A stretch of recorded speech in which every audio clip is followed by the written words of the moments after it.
The Chennai Shopping Mall Shravana Sambaram KG Sale Nakshi Jewelry Mela Flat 50% off.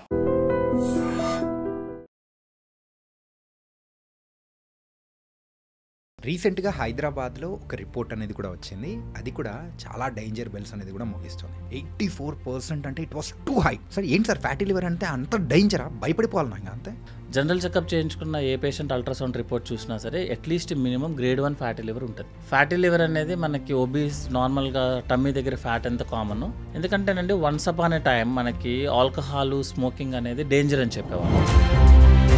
కొత్త diseases start అయిపోయి ఇవి ఆ diseases కన్నా more danger. మనం బతుకున్నంత కాలము ఆ జబ్బుతో బాధపడాలి. ఫ్యాటీ లివర్ మెయిన్ రీజన్ ఏంటి sir? Oily food, fatty food intake తీసుకున్న వాళ్ళకి ఎక్కువ వస్తుంది. లివర్ మీద ఓవర్ బర్డన్ పడిపోతుంది. ఈ డర్ట్ని హీల్ చేయడంలో తన టైం అంతా సరిపోతుంది.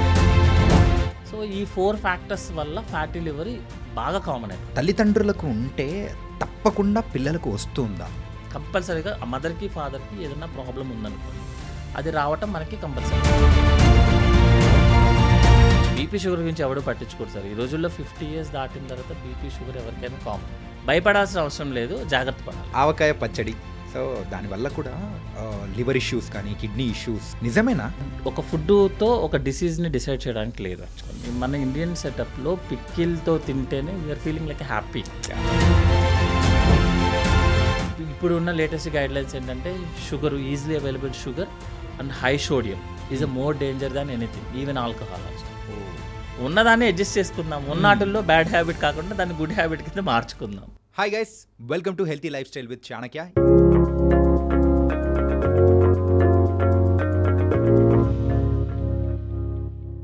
ఈరోజు మన ప్రోగ్రాంలో వచ్చిన గెస్ట్ ఎవరంటే సర్జికల్ గ్యాస్ట్రోఎంట్రాలజిస్ట్ శ్రీమన్నారాయణ గారు. అండ్ రీసెంట్గా ఒక రిపోర్ట్ అనేది కూడా బయటకు వచ్చింది. అదేంటంటే హైదరాబాద్లో ఉన్న most of the IT employees ఎవరైతే ఉన్నారో అందులో 84% మందికి కూడా ఫ్యాటీ లివర్ అనేది కూడా వచ్చేసింది. మరి ఆ ఫ్యాటీ లివర్ అనేటప్పటికీ ఖచ్చితంగా అందరూ కొంచెం జంకుతూ ఉంటారు. ఏంటంటే ఆ పర్సంటేజ్ అనేది కూడా హైగా ఉండడం అనేది కూడా అందరినీ కొంచెం కలవర పెడుతుంది. ఎస్, అసలు ఈ ఫ్యాటీ లివర్ అనేది కూడా ఎందుకు వస్తూ ఉంటుంది అండ్ వాటితో పాటు యాజ్ ఎ గ్యాస్ట్రోఎంట్రాలజిస్ట్గా బోల్డ్ అనే అంటే గ్యాస్ట్రిక్ ఇష్యూస్ ప్రకారం అయితే మనకు బోల్డ్ అనే డౌట్స్ అనేది కూడా ఉంటాయి. ఏంటంటే గట్ హెల్త్ అనేది కూడా బాగుందంటే సో మనం ఆరోగ్యంగా ఉండొచ్చు, ఎలాంటి ప్రాబ్లమ్స్ అనేది కూడా ఉండవు అని చెప్పేసి అంటుంటారు. మరి గట్ హెల్త్ని హ్యాపీగా చూసుకోవడానికి ఈ ఫ్యాటీ లివర్కి సంబంధించి మరి మనం తీసుకోవాల్సిన జాగ్రత్తలు ఏంటి, ఇంకా బోల్డ్ అనే విషయాలు అనేది కూడా సార్తో మాట్లాడదాం. మంచి మంచి సలహాలు అనేది కూడా ఇస్తారు. మరి శ్రీమన్నారాయణ గారు ఏం చెప్తారో మనం విందాం. Hi sir. హాయ్ అండి. ఎలా ఉన్నారు సార్? Fine, thank you. ఏంటి సార్ గ్యాస్ట్రోఎంట్రాలజీ పేషెంట్స్ తగ్గిపోయారా, పెరుగుతున్నారా? మాకు పెరుగుతూనే ఉంటారండి. ఇప్పుడున్న హరిబరి లైఫ్లో సర్జికల్ కానీ మెడికల్ గ్యాస్ట్రోఎంట్రాలజీ డిపార్ట్మెంట్స్ కొన్ని ఉంటాయి, సైకియాట్రీ డిపార్ట్మెంట్స్, ఇవన్నీ నెంబర్స్ ఎప్పుడు పెరుగుతూనే ఉంటాయి. Okay, తగ్గవు actually. అండ్ రీసెంట్గా హైదరాబాద్లో ఒక రిపోర్ట్ అనేది కూడా వచ్చింది. అది కూడా చాలా డేంజర్ బెల్స్ అనేది కూడా మోగిస్తుంది. హైదరాబాద్లో ఉండే ఎక్కువ మంది సాఫ్ట్వేర్ ఇంజనీర్స్ ఎవరైతే ఉన్నారో అందులో 84% మందికి కూడా ఫ్యాటీ లివర్ అనేది కూడా మరి అయితే నిర్ధారణ అయింది అనేది కూడా రిపోర్ట్స్ అనేది కూడా వచ్చాయి సార్. 84% అంటే it was two high. Sir ఏంటి సార్ ఫ్యాటీ లివర్ అంటే అంత డేంజరా? భయపడిపోవాలి నాకు అంతే. జనరల్గా అండి ఇప్పుడు సపోజ్ వాళ్ళైతే 84 అని చెప్పారు, కానీ ఒకవేళ కనుక హాస్పిటల్కి వచ్చిన పేషెంట్స్ని మనము జనరల్ చెకప్ అయినా సరే పర్లేదు, నార్మల్ జనరల్ చెకప్ చేయించుకుంటాం కదా అందరూ. జనరల్ చెకప్ చేయించుకున్న ఏ పేషెంట్ అల్ట్రాసౌండ్ రిపోర్ట్ చూసినా సరే atleast minimum grade 1 fatty liver ఉంటుంది. సో మీరు హాస్పిటల్కి వచ్చే పేషెంట్స్ని కనుక మనం క్యాలిక్యులేట్ చేసుకుంటే it's 100% track record. Fatty liver అనేది మనకి ఒబీస్ నార్మల్గా టమ్మీ దగ్గర ఫ్యాట్ ఎంత కామన్, నౌవేడేస్ ఫ్యాటీ లివర్ అనేది అంత కామన్ అయిపోయింది అనమాట. సో వాళ్ళు రీసెర్చ్ చేసిందంతా మొత్తం ఐటీ ఎంప్లాయీస్లో కాబట్టి 84% జనరల్ పాపులేషన్లో, ఇఫ్ జనరల్ పాపులేషన్ చేస్తే ఆల్మోస్ట్ 40% ఉందన్నమాట. అందుకే మన మోడీ సార్ కూడా ఈ మధ్య రీసెంట్గా చేసిన మన్ కీ బాత్లో డైట్ గురించి, ఒబిసిటీ గురించి, ఆయిల్ గురించి ఎక్స్ప్రెస్ చేసిందనమాట. ఎందుకంటేనండి వన్స్ అపాన్ ఏ టైం మనకి ఆల్కహాల్ స్మోకింగ్ అనేది డేంజర్ అని చెప్పేవాళ్ళు. ఇప్పుడు ఏమైపోయిందంటే ఫ్యాట్, ఆయిలీ ఫుడ్ ఒకటి, తర్వాత స్ట్రెస్ ఒకటి, తర్వాత డ్రగ్స్, ఇవన్నీ ఏంటంటే కమ్యూనికబుల్ డిసీజ్ అయిపోయాయి అనమాట. ఒకప్పుడు మనకి కలరా, మలేరియా, డెంగ్యూ, టైఫాయిడ్ ఎట్లా కమ్యూనికబుల్ డిసీజ్ అంటే ఒక ఏరియాకి వస్తే మొత్తం ఏరియా అంతా స్ప్రెడ్ అయిపోతుంది అనమాట. అట్లా ఇప్పుడు మనకి స్ట్రెస్ ఒకటి, డ్రగ్స్ ఒకటి, ఈ ఆయిలీ ఫుడ్ ఇంటేక్ ఒకటి, ఇవన్నీ ఏంటంటే ఒక కమ్యూనికబుల్ డిసీజ్, డేంజర్ డిసీజ్ లాగా అయిపోయాయి. అంటే పాతకాలంలో కలరా ఇప్పుడు అన్నీ లేవు కాబట్టి ఇప్పుడు కొత్త డిసీజెస్ అనమాట ఇవి. అంటే ట్రెండ్ ఎలా మారుతూ ఉంటుందో దానికి తగ్గట్టు ఈ వ్యాధులు కూడా ట్రెండ్ మార్చుకొని మరి ముందుకెళ్ళిపోతాయి. ట్రెండ్ మార్చుకొని ముందుకెళ్ళిపోవడం మన హెల్దీ హ్యాబిట్స్ అండి. ఇప్పుడు సపోజ్ మనకి ఆ రోజుల్లో కలరా ఇవన్నీ ఎలా వచ్చాయి, మనకి వాటర్ సరిగ్గా తీసుకోకపోవడం వల్ల, వాటర్ ఫిల్టరేషన్ అవన్నీ లేకపోవడం వల్ల కలరా వచ్చింది. అప్పుడు మనకి ఫిజికల్ యాక్టివిటీస్ అవన్నీ ఉండేవి. లేక ఇంకోటి ఏంటంటే మనం ఫుడ్ కోసము స్ట్రెయిన్ అవ్వాలి కదా. వర్క్ చేస్తేనే అప్పుడు మనకి ఫుడ్ దొరికేది. సో అప్పుడు ఈ ప్రాబ్లమ్స్ వచ్చేవి కావు. ఇప్పుడు ఏంటంటే మనకి స్టెరిలైజేషన్ అన్నీ వచ్చేసాయి కాబట్టి ఆ పాత డిసీజెస్ పోయి న్యూ టైప్ ఆఫ్ డిసీజ్ అనమాట, టెక్నో డిసీజెస్ అని చెప్తాం. లైక్ ఇప్పుడు లాగా కొత్త డిసీజెస్ స్టార్ట్ అయిపోతుంది అనమాట. ఇవి ఆ డిసీజెస్ కన్నా మోర్ డేంజరు. ఎందుకు డేంజర్ అంటే ఆ డిసీజెస్ వస్తే ఐదర్ బర్త్ లైవ్లో అన్న ఉంటాము, లేకపోతే డెత్ అని అయిపోతాము. కలరా వచ్చింది అనుకోండి, పాత డిసీజ్లో కలరా, టీబీ, మలేరియా వచ్చినాయి అనుకోండి, ఐదర్ మనం సర్వైవ్ అన్న అయ్యేవాళ్ళం, లేకపోతే డెత్ అన్న అయ్యేవాళ్ళం పాతకాలంలో. అందుకే ఆ పాతకాలంలో మనకి life expectancy rate 28 to 30 years ఉండేది. ఇప్పుడు ఏమైపోయిందంటే ఆల్మోస్ట్ మీకు 70 to 80 years వచ్చేసింది లైఫ్ ఎక్స్పెక్టెన్సీ. సో ఆ డిసీజెస్ అన్నీ పోయి ఇప్పుడు క్రానిక్ డిసీజెస్ అని చెప్తామన్నమాట. అంటే ఏంటంటే మనం బతుకున్నంత కాలము ఆ జబ్బుతో బాధపడాలి. షుగర్, బీపీ ఇవన్నీ కూడా ఏంటంటే మనకి లేటెస్ట్ క్రానిక్ డిసీజ్. మనం బతుకున్నంత కాలం అవి మనల్ని ఏమీ చేయవు, కనీసం నాగింగ్ ప్రాబ్లం లాగా లైఫ్ లాంగ్ ఆ ప్రాబ్లమ్స్తో మనం సఫర్ అవుతూనే ఉండాలి. ఓకే, ఇవి కొత్త టైప్ ఆఫ్ డిసీజ్. అంటే సార్ ఫ్యాటీ లివర్ అని చెప్పేసి మనం మాట్లాడుకున్నాం కాబట్టి ఆ ఫ్యాటీ లివర్ యూజువల్గా వచ్చే దానికి మెయిన్ రీజన్ ఏంటి సార్? జనరల్గా ఫ్యాటీ లివర్ అండి మనకి oily food, fatty food intake తీసుకున్న వాళ్ళకి ఎక్కువ వస్తుంది ఇన్ జనరల్గా. ఇంకోటి ఏంటంటే బింగ్ ఈటింగ్ ఉంటుంది అనమాట. అంటే ఏంటంటే మోర్ అమౌంట్ అవసరం ఉన్నా లేకపోయినా మనము ఆయిలీ ఫుడ్ ఎక్కువ తీసుకోవడము, లైక్ అవుట్ సైడ్ బిర్యానీస్ తినడము, ఫ్రై ఫుడ్, ఆయిలీ ఫుడ్, కొత్త టైప్ ఆఫ్ ఫుడ్స్ ట్రై చేయడము. సెకండ్ రీజన్ ఏమవుతుందంటే మనకి sugar, easily available sugar drinks తీసుకోవడం, లైక్ కూల్ డ్రింక్స్ అంటే ఈజీలీ అవైలబుల్ షుగర్స్ తీసుకోవడము. థర్డ్ ఏంటంటే సెడెంటరీ లైఫ్ స్టైల్స్ అనమాట. అంటే యాక్టివిటీ ఉండదు, వాకింగ్ ఏమి ఉండదు, ఉన్నా కూడా ఏంటంటే వీక్లీ వన్స్ ట్వైస్ చేస్తారు. ఇంకోటి ఏంటంటే ఓన్లీ ఏదో జిమ్కి వెళ్తేనే యాక్టివిటీ అనుకుంటారు యాక్చువల్గా. సో ఇంట్లో చేసే ప్రతి వర్క్ యాక్టివిటీ. మీరు నార్మల్ ఒక ఇండియన్ మిడిల్ క్లాస్ ఉమెన్ ఎవరైతే కుకింగ్ అవన్నీ చేస్తారో తనకి కనుక మీరు అనుకున్న ఈ ఉన్నాయి కదా ఫిట్బిట్లు అవన్నీ పెడితే రెగ్యులర్గా జిమ్ చేసే వాళ్ళకి, ప్రొఫెషనల్ జిమ్స్ చేసే వాళ్ళకన్నా ఎక్కువ యాక్టివిటీ ఉంటుంది వాళ్ళ దగ్గర. సో ఎందుకంటే వాళ్ళు even though they feel like obese but they are very active. మనకి ఇంట్లో ఉన్న వర్క్ అంతా చేసేస్తారు. మనం ఇప్పుడు సో కాల్డ్ స్లిమ్గా ఉన్న వాళ్ళు, 6 pack ఉన్న వాళ్ళకన్నా they will do more work అనమాట యాక్చువల్గా. ఇంకోటి ఏంటంటే మనం ఒక్కసారి ఫీవర్ వచ్చినా కూడా ఫ్లాట్ అయిపోతాము, వాళ్ళు ఎన్ని ఫీవర్స్ వచ్చినా కూడా యాక్టివ్గానే ఉంటారు. సో సెడెంటరీ లైఫ్ స్టైల్ ఉండకూడదు ఎప్పుడు కూడా. దానివల్ల next most danger is stress. Okay, అన్ని ఈ రోజుల్లో ఉన్న ప్రతి ప్రాబ్లంకి that is the only option, only cause stress. ఎందువల్ల వస్తుంది అంటే ఇది మనము సపోజ్ మీరు కూల్గా ఉన్నారు, మీ పల్స్ రేట్ అరౌండ్ 70-80 ఉంటుంది. మీరు సడన్గా కోపం వచ్చేసి స్ట్రెస్ బాగా ఓవర్ థింకింగ్ అయిపోయింది అనమాట, మీ పల్స్ రేట్ 120 వెళ్ళిపోతుంది. మన బాడీలో ఎప్పుడైతే బ్లడ్ సర్క్యులేషన్ ఇర్రెగ్యులర్గా ఉందనుకోండి, మన లోపల ఉన్న బ్లడ్ వెజల్స్ డ్యామేజ్ అవుతాయి. డ్యామేజ్ అయిన తర్వాత ఆ డ్యామేజ్ అయిన ఏరియా హీల్ అయ్యేటప్పుడు కొలెస్ట్రాల్ అక్యుములేట్ అయిపోతుంది అనమాట, ఫ్యాట్ అక్యుములేట్ అవుతుంది అనమాట. సో అందుకే ఈ మధ్య హార్ట్ అటాక్స్, యంగ్ పేషెంట్స్కి హార్ట్ అటాక్స్ రావడం, దాని అన్నిటికీ రీజన్ స్ట్రెస్. అదే టైంలో లివర్ మీద కూడా అనమాట, లివర్ మెటబాలిజం మొత్తం స్ట్రెస్ మీద డిపెండ్ అవుతుంది. ఇప్పుడు మనం కూల్గా ఉన్నాం, ప్రశాంతంగా ఉన్నాను, డీటాక్సిఫికేషన్ అంటే అదే యాక్చువల్లీ. లివర్ డీటాక్స్ అంటారు కదా అందరూ, డీటాక్స్ అంటే అదే మీనింగ్ అనమాట. మనం కూల్గా ప్రశాంతంగా ఉన్నారనుకోండి, లివర్ తన పని తను చేసుకుంటుంది యాక్చువల్గా. మీరు బాగా స్ట్రెస్ లెవెల్స్లో ఉండి మీకు నచ్చిన ఫుడ్ మీ ఇష్టం వచ్చినట్టు తినుకుంటూ వెళ్ళారనుకోండి, లివర్ మీద ఓవర్ బర్డన్ పడిపోతుంది. పడిపోయి లివర్ తను మెటబలైజం తను హీల్ చేసుకోవడం మానేసి ఈ డర్ట్ని హీల్ చేయడంలో తన టైం అంతా సరిపోతుంది యాక్చువల్గా. ఈ టైంలోనే మనకి ఫ్యాట్ అక్యుములేట్ అయిపోతుంది అనమాట. సో ఫుడ్ ఒకటి, కూల్ డ్రింక్స్ కానీ, alcohol, smoking, sedentary life style, stress levels, ఇవి మెయిన్ ఇంపార్టెంట్. ఇంకా కొంతమందికి అండి బై మిస్టేక్ ఫ్యామిలీలోనో జెనెటికల్గానో మనకు ఆల్రెడీ ప్రింట్ అయి వచ్చేస్తుంది. మనం ఎంత హైట్ ఉండాలి, మనం ఏ కలర్ ఉండాలి, మన హెయిర్ ఎలా ఉండాలి, మనకి బట్టతలు ఎప్పుడు రావాలి, మనకి మీనోపాజ్ ఎప్పుడు రావాలి, పీరియడ్స్, ప్రతిదీ ప్రింటెడ్ అండి. మనం అన్ని మొత్తం ప్రింట్ పట్టుకొని జేబులో పెట్టుకొని రావడమే వచ్చేటప్పుడు. సో ప్రతిదీ ప్రింటెడ్. మనం దాన్ని ఏం చేస్తామంటే మన యొక్క యాక్టివిటీతో, మన గుడ్ బిహేవియర్తో, బ్యాడ్ బిహేవియర్తో ముందుకి వెనక్కి మూవ్ చేస్తాం. మన ఫ్యామిలీలో ఉందనుకోండి, మన ఫ్యామిలీలో ఆస్తులు అప్పులు ఎలా వస్తాయో మనకి ప్రాబ్లమ్స్ కూడా అట్లాగే స్టార్ట్ అవుతాయి యాక్చువల్లీ. సో ఆల్రెడీ మన బాడీ కూడా ఫిక్స్ అయి వస్తుంది అన్నమాట. ఇప్పుడు సపోజ్ మొన్న మీరు ఒక యంగ్ బాయ్ షటిల్లో ఐ థింక్ బ్యాడ్మింటన్ ఆడుతూ సడన్గా ఆడేటప్పుడు అట్లా పడిపోయాడు. ఎక్కడ పడిపోయారు. అదేమవుతుందంటే తనకి హైపర్ట్రోఫిక్ కార్డియోమయోపతి అని ఒక ప్రాబ్లం ఉన్నది. తను ఐడెంటిఫై చేసుకోలేదు యాక్చువల్గా. సో ఎప్పుడైతే మీరు స్ట్రెస్ లెవెల్స్ ఎక్కువ ఉంటారో సడన్గా ప్రాబ్లం వస్తుంది. అదేంటి అతనికి జెనెటికల్గా ఆల్రెడీ ఇంప్రింట్ అయింది. మొన్న ఒక పేషెంట్ ఉన్నారు, సడన్గా pain abdomen 2 days pain, liver failure, expired. అదేంటంటే ఆల్రెడీ అతనికి జెనెటికల్గా ఫిక్స్ అయి వచ్చింది. తన ప్రాబ్లం ఏం లేదు, తనకి ఏమీ లేదు అసలు యాక్చువల్గా. ఈ డజంట్ నో ఎనీథింగ్.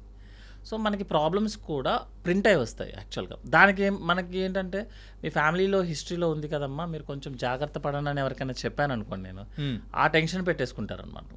ఓకే, అలా అదొక స్ట్రెస్ యాడ్ అయిపోతుంది అనమాట. అట్లా కాకుండా మన దాంట్లో ఉంది ఆల్రెడీ. సో మనము మంచి హ్యాబిట్స్తో, మన వర్కింగ్ స్టైల్తో, స్ట్రెస్ ఏం లేకుండా మనం కొంచెం ముందుకు లాగుదాం. సపోజ్ మీకు 40K రావాలి, మీ బ్యాడ్ హ్యాబిట్స్తో మీకు 30K రావాలనుకోండి, మీరు మంచి హ్యాబిట్స్ పెట్టుకుంటే మీకు 50-60 దాటేస్తాం. అప్పుడు 60K ఎవరికైనా వస్తుంది, నాకు వస్తుంది. ఫ్యామిలీ హిస్టరీ లేకపోతే నాకు వస్తుంది. ఓకే. సో ఈ 4 ఫ్యాక్టర్స్ వల్ల ఫ్యాటీ లివర్ బాగా కామన్ అయిపోతుంది యాక్చువల్గా. ఒకప్పుడు మేము లివర్ ఫెయిల్యూర్ పేషెంట్ కానీ, లివర్ సిరోసిస్ పేషెంట్ కానీ, లివర్లో ఫ్యాటీ లివర్ పేషెంట్స్ మేము MBBS చదువుతున్న టైంలో, అంటే మేబీ 20 years బ్యాక్ ఏముంటే ఆల్కహాల్ స్మోకింగ్ ఉన్న వాళ్ళకే ఎక్కువ వచ్చేది. ఓకే. ఇప్పుడు ఆల్కహాల్ స్మోకింగ్ అనేది 20% పేషెంట్స్ వాళ్ళకే ఉంటుంది. ఓకే. అంతేకాని ఆల్కహాల్ స్మోకింగ్ అనేది హెల్ప్ఫుల్ అని కాదు యాక్చువల్లీ. 100 పేషెంట్స్ తీసుకున్నాం అనుకోండి, పాత రోజుల్లో 80-90% ఆల్కహాల్ స్మోకింగ్ వల్ల. ఇప్పుడు 100 పేషెంట్స్ తీసుకున్నాం అనుకోండి, 20% ఆల్కహాల్ స్మోకింగ్ వల్ల, 80% ఒబిసిటీ వల్ల, ఈ ఫ్యాటీ లివర్ వల్ల, స్ట్రెస్ లెవెల్స్ వల్ల. నేను అదే అడుగుదాం అనుకున్నాను సార్. ఏంటంటే ఒకప్పుడు ఇలా ఉండేది, ఇప్పుడు కంప్లీట్ వైస్ వర్సా అయిపోతుందండి. అంటే ఇంకొకటి లైఫ్ ఎక్స్పెక్టెన్సీ పెరుగుతుంది కదా యాక్చువల్లీ. సో ఈ ఆల్కహాల్ స్మోకింగ్ ఉన్న వాళ్ళు పాతకాలంలో ముందే ప్రాబ్లం అయిపోయేది. మనకి ఎప్పుడైతే లైఫ్ ఎక్స్పెక్టెన్సీ పెరుగుతుందో, ఓల్డ్ ఏజ్ ఎప్పుడైతే ఉన్నావు, సో ఈ ఫ్యాటీ లివర్ మన హ్యాబిట్స్ అన్నీ అక్యుములేట్ అవుతుంటాయి. మీరు 10 years పాటు ఒక హ్యాబిట్ ఫాలో అవుతున్నారండి, ఒక ఎఫెక్ట్ ఉంటుంది. మీరు 20 years ఫాలో అవుతున్నారు, దాని మీద డబుల్ ఎఫెక్ట్ వస్తుంది. 30 years చేశారు, ఇంకెక్కువ వస్తుంది. చాలామంది ఏం చెప్తారంటే, నేను ఆల్కహాల్ తీసుకుంటున్నాను, ఎప్పటి నుంచో తీసుకుంటున్నానండి, అప్పుడేం ప్రాబ్లం అవ్వలేదు, ఇప్పుడు ఎందుకు వచ్చింది అంటాడు. మీరు తీసుకొని దాన్ని అలా పాడు చేస్తారనమాట. ఓకే. ఓకే. సో ఇప్పుడు లేటెస్ట్ ఏంటంటే ఆల్మోస్ట్ 70-80% ఫ్యాటీ లివర్స్ అన్నీ sedentary lifestyles, easily available sugars, binge alcohol drinking, stress levels. Okay. మిగతావన్నీ మైనర్ కండిషన్స్ అండి, లైక్ ట్రైగ్లిజరైడ్స్ రైజ్ అవ్వటము. చాలా మందిని చూస్తాము, మేబీ వైట్ కాలర్స్ ఎంప్లాయీస్లో 6 monthsకి ఒకసారి బ్లడ్ టెస్ట్ చేయటము, అందులో ట్రైగ్లిజరైడ్స్ రైజ్ అయ్యాయి కాబట్టి అని చెప్పి ఒక 1 month కొంచెం స్ట్రిక్ట్గా ఉండడం, మళ్ళీ 5 months రిలాక్స్, మళ్ళీ వాల్యూస్ చేయించుకోవడము, మళ్ళీ రిలాక్స్. సో ఇది కాకుండా లైఫ్ లాంగ్ ఒక మంచి గుడ్ హ్యాబిట్స్ని కంటిన్యూ చేసుకోవడంతో you can avoid it actually. Sir, ఇందాక మీరు జెనెటిక్స్ దాని గురించి మాట్లాడారు. ఏంటంటే ఎవ్రీథింగ్ ఈస్ ఏ ప్రింటెడ్ అని కూడా మీరు చెప్పారు కదా సార్. తల్లిదండ్రులకు ఉంటే తప్పకుండా పిల్లలకు వస్తుందా? ఎంత % ఛాన్సెస్ అనేది కూడా ఉంటుంది జనరల్గా అండి? ఇప్పుడు ప్రతి డిసీజు మనకి ఒక జెనెటికల్ బేసిస్, ఇంప్రింట్ బేసిస్ వస్తుంది యాక్చువల్గా. సపోజ్ మీకు బీపీ, షుగర్ ఏదైనా సరే మనకి ఇంప్రింట్ బేసిస్లో వస్తుంది అనమాట. మనం మదర్ నుంచి, ఫాదర్ నుంచి జీన్స్ని సగం తీసుకుంటాం. సపోజ్ ఇద్దరికి ఉందనుకోండి, అంటే వీళ్ళ జీన్స్లో నుంచి వస్తుంది, వాళ్ళ జీన్స్లో నుంచి వస్తుంది. సో మీకు రావటం కంపల్సరీ. ఓకే. కంపల్సరీగా మదర్కి, ఫాదర్కి ఏదైనా ప్రాబ్లం ఉందనుకోండి, అది రావటం మనకి కంపల్సరీ. ఏ ఏజ్లో వస్తుంది అనేది ఇంపార్టెంట్. సపోజ్ మన మదర్కి, ఫాదర్కి <30 years ఏజ్ గ్రూప్లో వచ్చింది అనుకోండి, మనకి కూడా <30 years ఏజ్ లోపల గ్యారంటీకి వస్తుంది. ఇట్స్ ఎవిటబుల్, వచ్చేస్తుంది. అదే కనుక మదర్కి, ఫాదర్కి 60 years ఏజ్ గ్రూప్, అంటే వాళ్ళు ఓల్డ్ ఏజ్లో ఉన్నప్పుడు వచ్చింది అనుకోండి, మనకి కూడా 60-65 ఏజ్ గ్రూప్లోనే వస్తుంది ఇన్ జనరల్గా. జనరల్గా మేమేం చెప్తామంటే అరౌండ్ 50 to ఒక 10 years కానీ 5 years కానీ బిఫోరే వస్తుంది యాక్చువల్గా. సో నెక్స్ట్ ఏంటంటే, ఒకవేళ ఓన్లీ మదర్కే ఉందనుకోండి, గర్ల్కి కన్నా బాయ్ వైపుకి వస్తుంది. ఫాదర్కి ఉందనుకోండి, గర్ల్ వైపుకి వస్తుంది అనమాట, కొంచెం క్రాస్ అవుతుంది. కొన్నిసార్లు ఏమవుతుంది అంటే, ఒక గర్ల్ మిస్ అవుతుంది, ఇంకో గర్ల్కి వస్తుంది. ఒక బాయ్ మిస్ అవుతాడు, ఇంకో గర్ల్కి వస్తుంది. ఒకరికి ఉంటే, ఇద్దరికి ఉంటే మాత్రం అందరు ఫ్యామిలీలో ఆల్మోస్ట్ 80% వాళ్ళకి ప్రాబ్లం ఫేస్ చేస్తారు. సరే, ఇందులో ఇంకొంచెం డీప్గా వెళ్దాం అనుకుంటున్నాను. ఏంటంటే ఆ మేనమామ పోలికలు అండ్ మేనమామ అంటే మన తల్లిదండ్రులకు లేకపోయినా కానీ ఆ మేనమామ కానీ అటు సైడ్ ఉన్న వాళ్ళకి ఎవరికన్నా ఉన్నాయంటే అది కూడా పాస్ అనే అవకాశాలు ఏమన్నా ఉంటాయి? మనకి ఎప్పుడు కూడా ఫ్యామిలీ ట్రీ ఉంటుందండి ఎవరికైనా సరే. అందుకే ఒకప్పుడు పెళ్ళిళ్ళు చేసేటప్పుడు ఏంటంటే అటు 7 తరాలు ఇటు 7 తరాలు అనేది మీనింగ్ అదే అనమాట. ఓకే. సో ఫ్యామిలీలో ఇప్పుడు సపోజ్ గ్రాండ్ ఫాదర్ 4 ఫాదర్స్ ఉంటారు కదా, వాళ్ళ నుంచి మనము కొంచెం కొంచెం జీన్స్ వస్తుంటాయి అనమాట. మీరు ఒక థియరీ కూడా ఉంది యాక్చువల్గా, చెంగిజ్ ఖాన్ ఆయన జీన్స్ వరల్డ్లో మొత్తంలో ఆల్మోస్ట్ 70% వాళ్ళకి ఉన్నది. ఎందుకంటే ఆ జీనోమ్ కనుక మన సీక్వెన్స్ చేసుకుంటూ వస్తాయి. మన ఒక 3 జనరేషన్స్ ముందున్న ఫాదర్కి ఏదైనా ప్రాబ్లం ఉందనుకోండి, అతనికి సంబంధించిన జీన్ నెక్స్ట్ జనరేషన్లో కొంచెం వచ్చి ఉంటాయి కదా, ఆ నెక్స్ట్ జనరేషన్లో కొంచెం వస్తాయి కదా, అట్లా వచ్చినప్పుడు 3వ జనరేషన్ 4వ జనరేషన్లో అన్నీ రాకపోవచ్చు, కొంచెం యాడ్ అవ్వచ్చు. అదే టైంలో మదర్ నుంచో ఫాదర్ నుంచో వాళ్ళ జనరేషన్ నుంచి కూడా కొంచెం యాడ్ అవుతాయి. సో కరెక్ట్గా సీక్వెన్స్ చేయడం కుదరదు అనమాట. జస్ట్ ఏంటంటే కాషియస్, మదర్ ఫాదర్కి యంగేజ్లో వస్తే మీకు వస్తుంది, మదర్కి ఫాదర్కి ఓల్డ్ ఏజ్లో వస్తే మీకు కూడా వచ్చే ఛాన్సెస్ ఓల్డ్ ఏజ్లో ఉంటుంది. Okay, confirm. మదర్కో ఫాదర్కో ఎవరో ఒకళ్ళకే ఉందనుకోండి, మీరు కానీ మీ తమ్ముడు కానీ ఎవరో ఒకళ్ళు మిస్ అవుతారు. సిస్టరు బ్రదర్ ఉన్నారనుకోండి, ఒకళ్ళకి వస్తుంది ఒకళ్ళకి రాదు, బేస్డ్ ఆన్ ది డిసీజ్. అంటే మనకి XXXY క్రోమోజోమ్స్ కదండి. సో ఒక్కొక్క క్రోమోజోమ్లో డిసీజ్ ఏ డిసీజ్ అనేది బేస్ చేసుకొని మారిపోతుంది అనమాట. అందరికీ రావాలని లేదు, ఎవరు మిస్ అవుతారనేది వాళ్ళ అదృష్టం బట్టి. ఓకే, కొంతమంది అట్లా మిస్ అయిపోతుంటారు యాక్చువల్. కొన్ని ఇప్పుడు skin diseases, hair fall diseases, కొన్నిసార్లు ఏమవుతుందంటే ఫ్యామిలీ మొత్తం వచ్చేస్తారు, అందరికి వచ్చేస్తుంది. కొంతమంది ఏంటంటే ఒకళ్ళు మిస్ అవుతారు, ఒకళ్ళకి వస్తుంది అనమాట. సో అది ఏంటంటే ఆ డిసీజ్ ఏ జెనెటికల్ మీద ఉన్నదని బేస్ చేసుకొని ఉంటుంది. ఓకే, సో మనం ఏంటంటే ఫ్యామిలీ హిస్టరీ యాక్చువల్గా చెప్పాలంటే సార్, జనరల్గా ఈ ప్రాబ్లమ్స్ అన్ని క్యాన్సర్స్ గురించి. బీపీ షుగర్ గురించి ఎవడో పట్టించుకోడు సార్. ఈ రోజుల్లో 50 years దాటిన తర్వాత బీపీ షుగర్ ఎవరికైనా కామన్. మన ఫ్యామిలీ గురించి హిస్టరీ గురించి పట్టించుకోవాల్సిన అవసరం లేదు, ఓన్లీ క్యాన్సర్స్లోనే మనం దొరుకుతాం. ఓకే, సో వాళ్ళని మేమేం చెప్తామంటే మీరు భయపడాల్సిన అవసరం ఏం లేదు. మీ మదర్కి ఎప్పుడైతే ఫాదర్కి ఎప్పుడైతే ప్రాబ్లం స్టార్ట్ అయిందో దానికన్నా ఒక 5 years ముందు మీరు మంచిగా ఫాలోఅప్ చేయించుకోండి. సపోజ్ మీకు మదర్కి థైరాయిడ్ ఉంది, మీరు నెక్ అల్ట్రాసౌండ్ చేయించుకోండి, ముందే తెలుస్తుంది కదా స్టార్ట్ అవ్వకముందే. సో సర్జరీ చేయించుకుంటే అయిపోయింది, ప్రాబ్లం సాల్వ్. కోలన్లో క్యాన్సర్ ఉంది, మీరు 5 yearsకి ఒకసారి కొలనోస్కోపీ చేయించుకోండి. ఏదైనా ప్రాబ్లం ఉందనుకోండి, సర్జరీ చేయించుకోండి, అయిపోయింది. అంతే మీరు ఒక 50-60 అయిపోయింది అనుకోండి, నేను ఎంత రిస్క్లో ఉన్నానో మీరు అంతే రిస్క్లో ఉంటారు. లేకపోతే ఏమవుతుందంటే ఫ్యామిలీలో ఉంది అనగానే అది ఒక భూతం అయిపోద్ది అనమాట. పోస్ట్ లాంగ్వేజ్ మీ ఫ్యామిలీలో ఉన్నారా, మీరు అన్నారు కదా మేనమామ పోలికలు, అలా తాతకు ఉంది వీడికి వచ్చింది, వాడి తాతకున్న తెక్క వీడికే వచ్చింది. జనరల్గా సైకాట్రిక్ సంబంధించిన కొంచెం మెంటల్ ప్రాబ్లమ్స్ ఇప్పుడు ఫ్యామిలీలో రన్ అవుతాయి సార్. ఓకే సార్, మేనమామ పోలికు, వాళ్ళ తాత కోపం ఎక్కువ, వీడికి కోపం ఎక్కువ. యాక్చువల్గా ఏంటంటే అది కొంచెం చిన్న సైకాట్రిక్ ఇష్యూస్ అనమాట. అవి ఫ్యామిలీస్లో కంపల్సరీగా రన్ అవుతాయి, దాన్ని మనం పోలికతో కవర్ చేస్తాం యాక్చువల్గా. అంటే సార్ ఇప్పుడు ఎవరికైనా కానీ టెస్ట్ చేసిన వెంటనే ఇప్పుడు ఐటీ ఎంప్లాయీస్లో 100% వాళ్ళకు కూడా grade 1 ఫ్యాటీ లివర్ అనేది కూడా ఉంటుందని కామన్గా చెప్పారు కదా. సో అంటే వాళ్ళ సిమ్టమ్స్ కానీ ఎలా అయినా గుర్తుపట్టాలంటే ఎట్లా సార్ అది? జనరల్గా ఫ్యాటీ లివర్లో grade 1 నుంచి 4 వరకు ఉంటాయండి.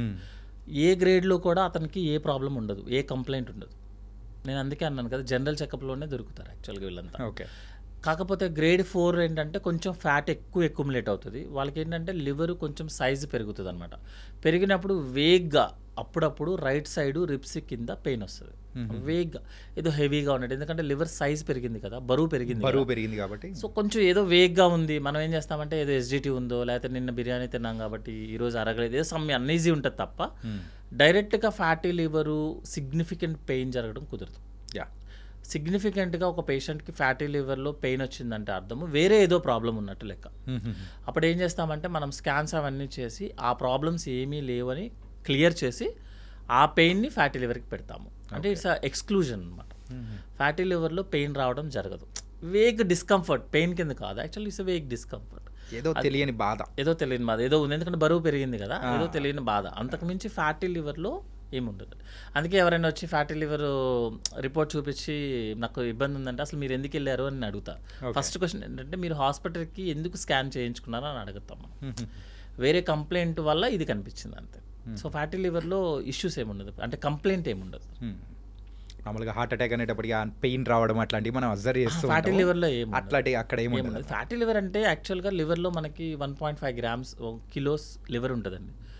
ఒక 20% 10% ఏరియాలో ఫ్యాట్ అక్యుములేట్ అవుతుంది, దాన్నే మనం ఫ్యాటీ లివర్ అంటాం. మిగతా లివర్లో ఏం ప్రాబ్లం లేదు కదా, కంప్లైంట్ ఎందుకు వస్తుంది, రాదు కదా.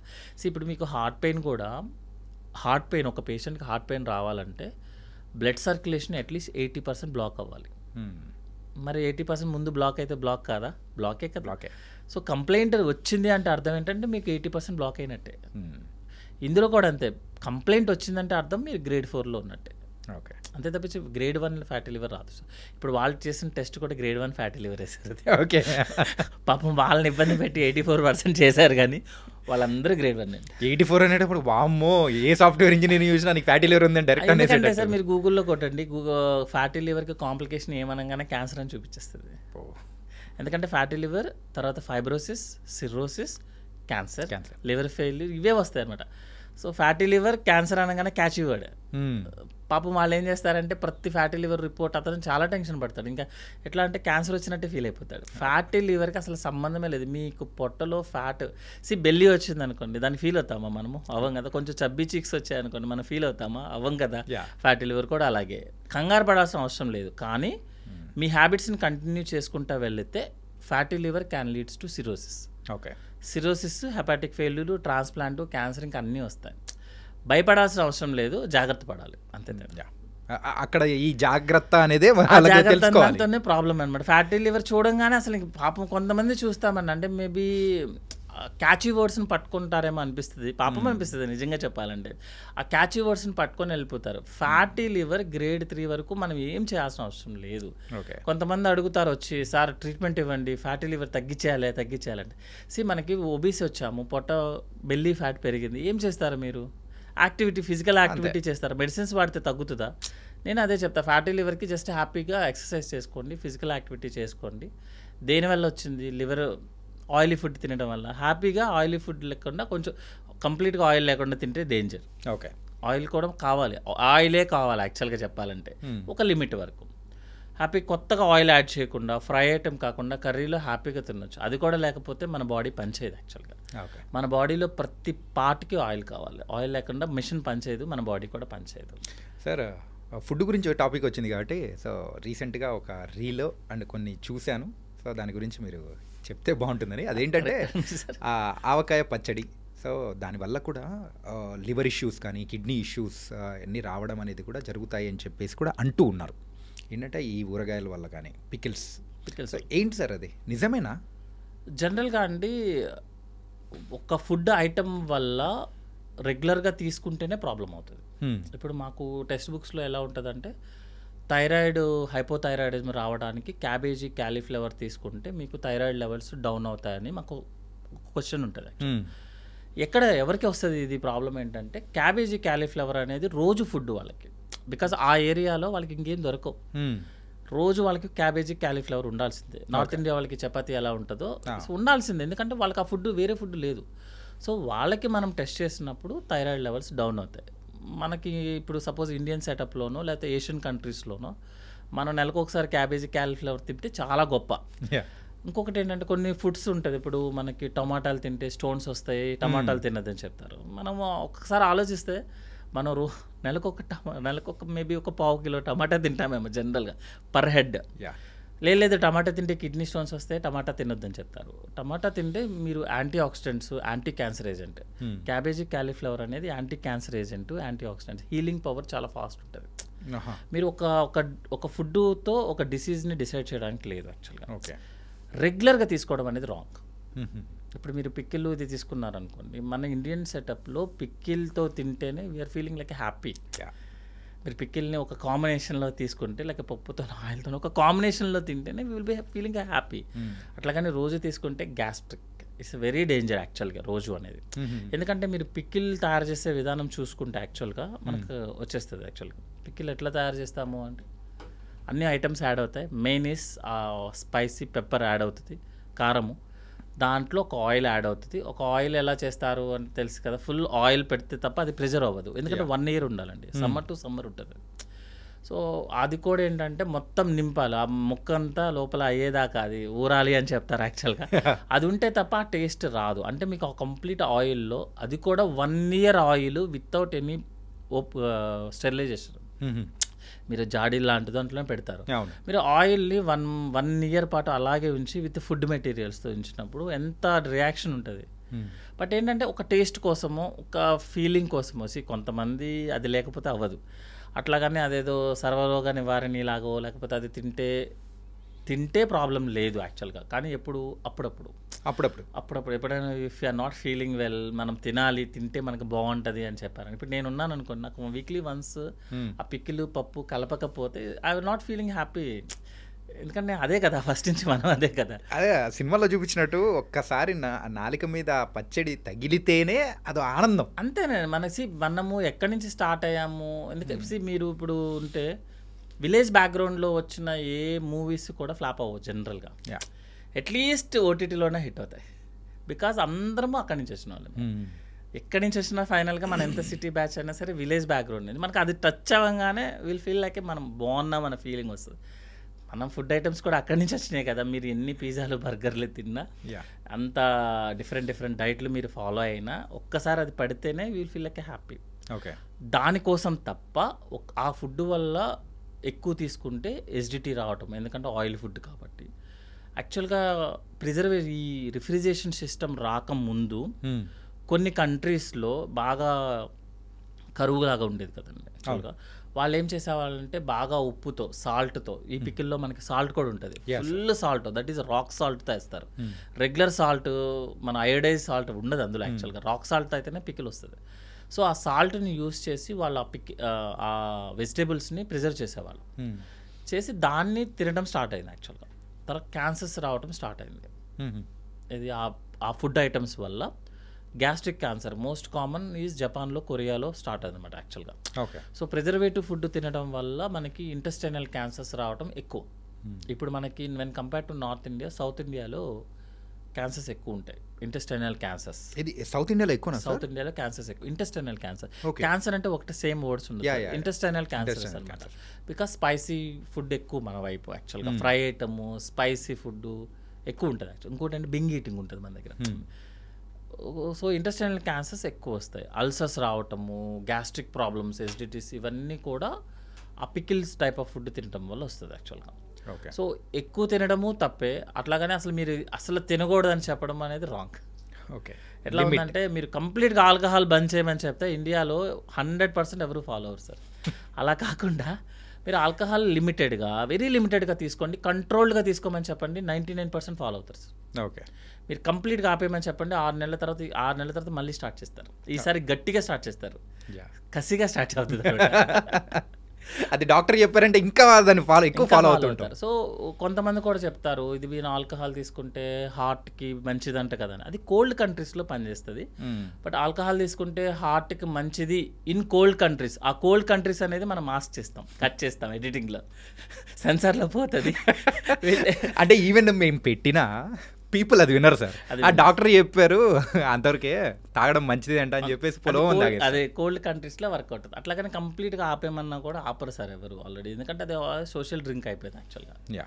మనకి చిన్న నార్మల్ వాటర్ ఎలాగో ఇప్పుడు అది సోషల్ డ్రింక్ అనమాట. అందుకని పికిల్స్ దగ్గర కూడా వచ్చేటట్టుగానే పికిల్స్ తీసుకోవడం అనేది సేఫ్ కాదు సార్. అది ఏమి చెప్పినా కూడా అది ఆల్రెడీ ఓల్డ్ నుంచి మనకి ప్రూవెన్ అనమాట. ఇప్పుడు మనం కూడా రోజు కంటిన్యూస్గా 1 వీక్ పికిల్స్ తీసుకొని తినండి, గ్యాస్ మండకపోతే అప్పుడు అడగండి.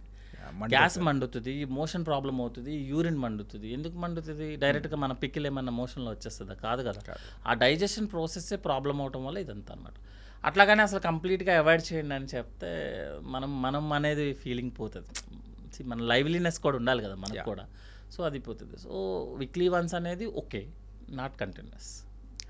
ఇంకా మనము జనరల్గా పికిల్స్ అంటే మనం ఎవ్రీడే చేసే పికిల్స్ కూడా ఉంటుంది యాక్చువల్గా. That is okay. డైలీ అంటే ఎవ్రీడే చేసుకుంటారు జనరల్గా, అది 1-2 టైమ్స్ అనేది దట్స్ ఓకే. బట్ ఏంటంటే ఏదో కంటిన్యూస్గా అనేది అది మండుతుంది యాక్చువల్గా. అన్ని గ్యాస్ట్రైటిస్ వస్తుంది, ఇండైజెషన్ ప్రాబ్లమ్స్ వస్తాయి. ఇంకోటి ఏంటంటే ఒక ప్రోడక్ట్తో కొంతమంది చెప్తారు యాక్చువల్గా ఈ ప్రోడక్ట్ తింటే యాంటీ క్యాన్సర్ ఏజెంట్ పికిల్లో. మనం క్యాన్సర్ ప్రోడక్ట్స్ అన్నీ కూడా లైక్ స్పైసెస్ నుంచే వస్తుంది యాక్చువల్గా. మనం ఏదైతే క్యాన్సర్స్కి యూజ్ చేస్తున్న మెడిసిన్స్ చాలా అవి స్పైసెస్ నుంచి వస్తాయి. సో చూసారా, స్పైసెస్ దాటి నుంచే కదా క్యాన్సర్ డ్రగ్స్ వచ్చాయి. సో ఈ స్పైసెస్ తీసుకుంటే మీకు క్యాన్సర్ రాదు అనేది రాకపోవచ్చు, అది వేరే విషయం, కానీ మిగతా ప్రాబ్లమ్స్ వస్తాయి కదా. మీరు పికిల్స్తో పాటు మీరేమీ డైరెక్ట్గా ఆ పికిల్ ముక్కే తిన్నారు కదా, దాంతోపాటు ఆయిల్ ఉంటుంది, పెప్పర్ ఉంటుంది, అన్నీ ఉంటుంది. నెక్స్ట్ సాల్ట్ ఉంటుంది, హై సోడియం ఉంటుంది. ఇప్పుడు ఉన్న లేటెస్ట్ గైడ్లైన్స్ ఏంటంటే sugar, easily available sugar and high sodium is a more danger than anything, even alcohol also. Alcohol smoking కన్నా మనకి sugar, sodium is a more danger అనమాట. ఓకే అవన్నీ add అవుతాయి కాబట్టి పికిల్ అనేది అవాయిడ్ చేయడం అనేది సేఫ్. ఓకే గుర్తుపెట్టుకోండి, ఎప్పుడో ఒకసారి అయితే ఓకే, కానీ ఎప్పుడో రెగ్యులర్గా అయితే ఓకే సార్, నో ప్రాబ్లం. ఎప్పుడో ఒకసారి ఈవెన్ స్మోకింగ్ ఆల్సో ఓకే, ఎందుకంటే లైవ్లీనెస్ కోసం. కాకపోతే ఏంటంటే కంటిన్యూస్ చేయడం అనేది రాంగ్, ఎందుకంటే ఆ రెండు మనకి ఆల్రెడీ మన సొసైటీలో వచ్చేసాయి అన్నీ. ఇంకా మనం ఏమి మెయిల్ ఫీమేల్ ఏం డిఫరెన్స్ లేదు. ఇప్పుడు ఎందుకు ఉన్నదాన్ని అడ్జస్ట్ చేసుకుందాం, ఉన్నటిల్లో బ్యాడ్ హ్యాబిట్ కాకుండా దాన్ని గుడ్ హ్యాబిట్ కింద మార్చుకుందాం. అంటే అమౌంట్ తగ్గిస్తే గుడ్ హ్యాబిట్ అవ్వచ్చు మేబీ. అంటే సార్ ఓవర్గా స్ట్రెస్గా ఫీల్ అయిపోయామంటే సో దానివల్ల ఈ గ్యాస్ట్రిక్ ప్రాబ్లం అనేది కూడా ఎక్కువ అవుతూ ఉంటుందని చెప్పేసి కొంతమందిలో నేను విన్నాను. So is it true? Sir ఇప్పుడున్న దాంట్లో ఒక యాడ్ ఉంటుంది యాక్చువల్గా, సకల రోగ నివారణ జిందా తెలిసి మాతలాగా. సకల రోగాలకి ప్రాబ్లం స్ట్రెస్. మీరు యూ నేమ్ ద ఒక ప్రాబ్లం వచ్చిందని చెప్పండి, బ్యాక్గ్రౌండ్లో స్ట్రెస్ ఉంటుంది యాక్చువల్లీ. కొన్ని డిసీజెస్ వదిలేసేయండి, అవి జెనెటికల్లీ ఇంప్రింట్ అయ్యి వచ్చేస్తాయి. మిగతా ఏ ప్రాబ్లం చూసినా కూడా స్ట్రెస్. ఎందుకంటే స్ట్రెస్తో పాటు మనం ఫుడ్ హ్యాబిట్స్ మారిపోతాయి, మన లైఫ్ స్టైల్ మారిపోతుంది, ఫిజికల్ యాక్టివిటీ ఉండదు. ఇవన్నీ స్ట్రెస్లో మనకు ఒక ప్యాకేజ్ లాగా వస్తాయి అన్నమాట యాక్చువల్గా. సో ఇప్పుడు సపోజ్ ఒక స్ట్రెస్ ఉన్న పేషెంట్ ఉన్నారనుకోండి, అతని యొక్క బేసల్ మెటబాలిక్ రేట్ హైలో ఉంటుంది. ఓకే, హార్మోన్ స్ట్రెస్ అంటే ఏంటి, మనం టెన్షన్ పడుతున్నాము, సో మన ప్రొటెక్టివ్ మెకానిజమ్స్ అన్నీ hormones, adrenal level, non adrenal అన్నీ రైజ్ అయిపోతాయి. అంటే ఏదో పాప ఈ అబ్బాయికి ఏదో టెన్షన్ ప్రాబ్లం వచ్చింది, మనం ఏదో హెల్ప్ చేద్దామని చెప్పి హార్మోన్స్ రిలీజ్ అయిపోతాయి. హార్మోన్స్ రిలీజ్ అవ్వగానే మనకి జ్యూసెస్ యాక్టివేట్ అయిపోతాయి. సో జ్యూసెస్ యాక్టివేట్ అవుతే గ్యాస్ట్రైటిస్ రావటము, ఇండైజెషన్, వామిటింగు, మైగ్రేన్ హెడేక్స్ రావటము, loose motions, everything will come. కొంతమందికి కాన్స్టిపేషన్, అసలు మోషన్కి వెళ్ళరు, ఎందుకంటే అతనికి ఫిజికల్ యాక్టివిటీ ఉండదు, టైంకి ఫుడ్ తీసుకోడు. స్ట్రెస్ అనేది ప్యాకేజ్ సార్, అది అన్నీ వస్తాయి, కలిపి వస్తుంది యాక్చువల్గా. ఓన్లీ స్ట్రెస్ పడేసి ఫుడ్ టైంకి తీసుకోవడము, యాక్టివిటీ ఉండడం అది జరగదు కదా. స్ట్రెస్ అంటే మీకు అన్నీ ఉంటాయి, మిగతా కూడా ఉంటాయి. వాటి వల్ల ఎసిడిటీ రావటము, ఇండైజెషన్, లూజ్ మోషన్స్ అనేది కామన్. ఓకే, మనం దాన్ని ఐబిఎస్ అంటామన్నమాట, ఇరిటబుల్ బవల్. మీ మైండ్ బాగా యాక్టివ్గా ఉందనుకోండి, అంటే పనికి మాలిన పని మీద యాక్టివ్గా ఉందనుకోండి సార్, మీ బవల్ బాగా యాక్టివ్లో ఉంటుంది.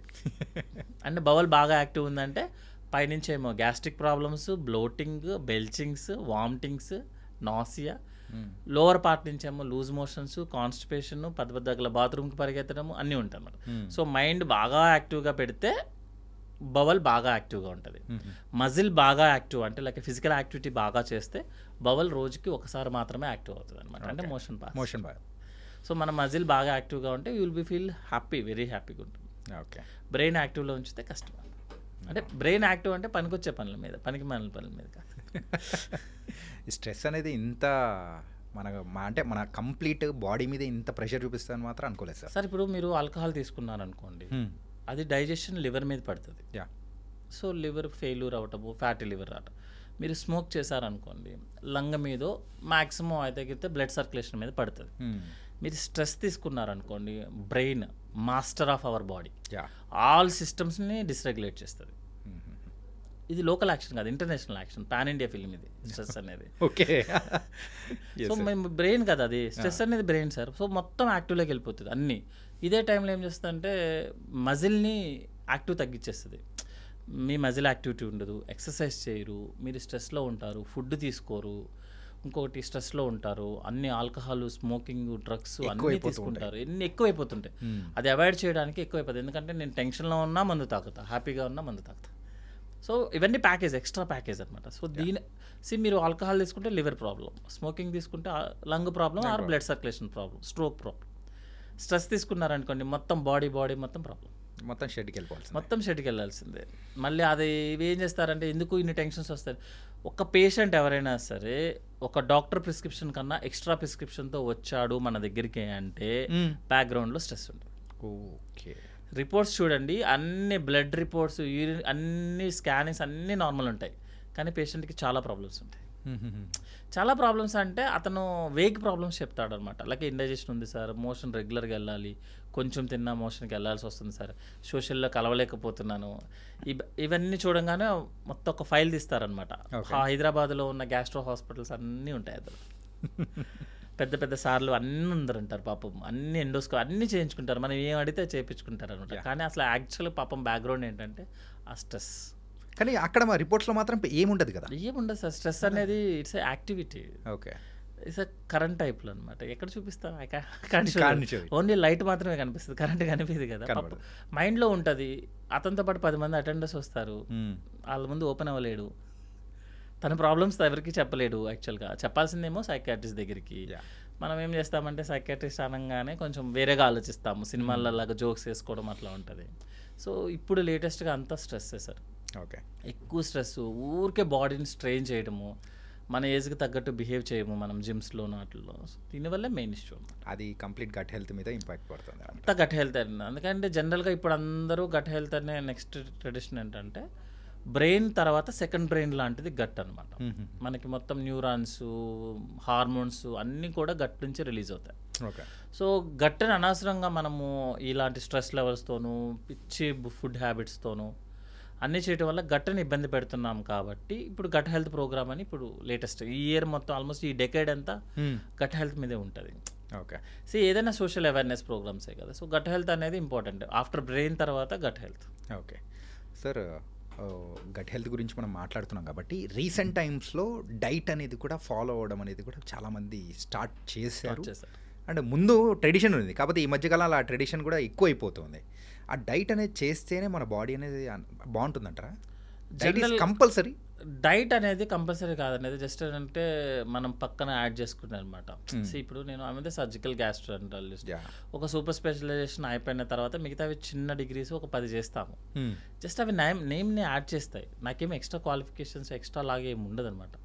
అట్లాగే ఇవి డైట్ ఇవన్నీ ఏంటి అంటే మనము ఏదో ఒక డైట్ చేస్తేనే హెల్దీగా ఉంటాము, లేకపోతే మనం బిఎంఐ బాడీ మాస్ ఇండెక్స్ చూసుకొని మన వెయిట్కి హైట్కి కరెక్ట్గా మ్యాచ్ చేస్తేనే మనం బాగుంటాము. ఒక షుగర్ పేషెంట్ వస్తాడు, షుగర్ లెవెల్స్ని ఎంత స్ట్రిక్ట్గా మెయింటైన్ చేస్తాడంటే దట్ ఈస్ డేంజర్ యాక్చువల్లీ. మన బాడీ కదా ఇది. ఈరోజు మన temperature, cold hot temperature base చేసుకొని మన మూడ్ని బేస్ చేసుకొని కూడా అది మార్చుకోవాల్సి వస్తుంది. సో ఈరోజు మనం వర్క్ చేసాము, ఇంట్లో ఏదైనా ప్రాబ్లం ఉంది, కంప్లీట్లీ చేంజ్ అయిపోతూ ఉంటుంది. అతని షుగర్ ఏంటంటే 110 నార్మల్ అంటే 110కే తీసుకొస్తాడు అనమాట.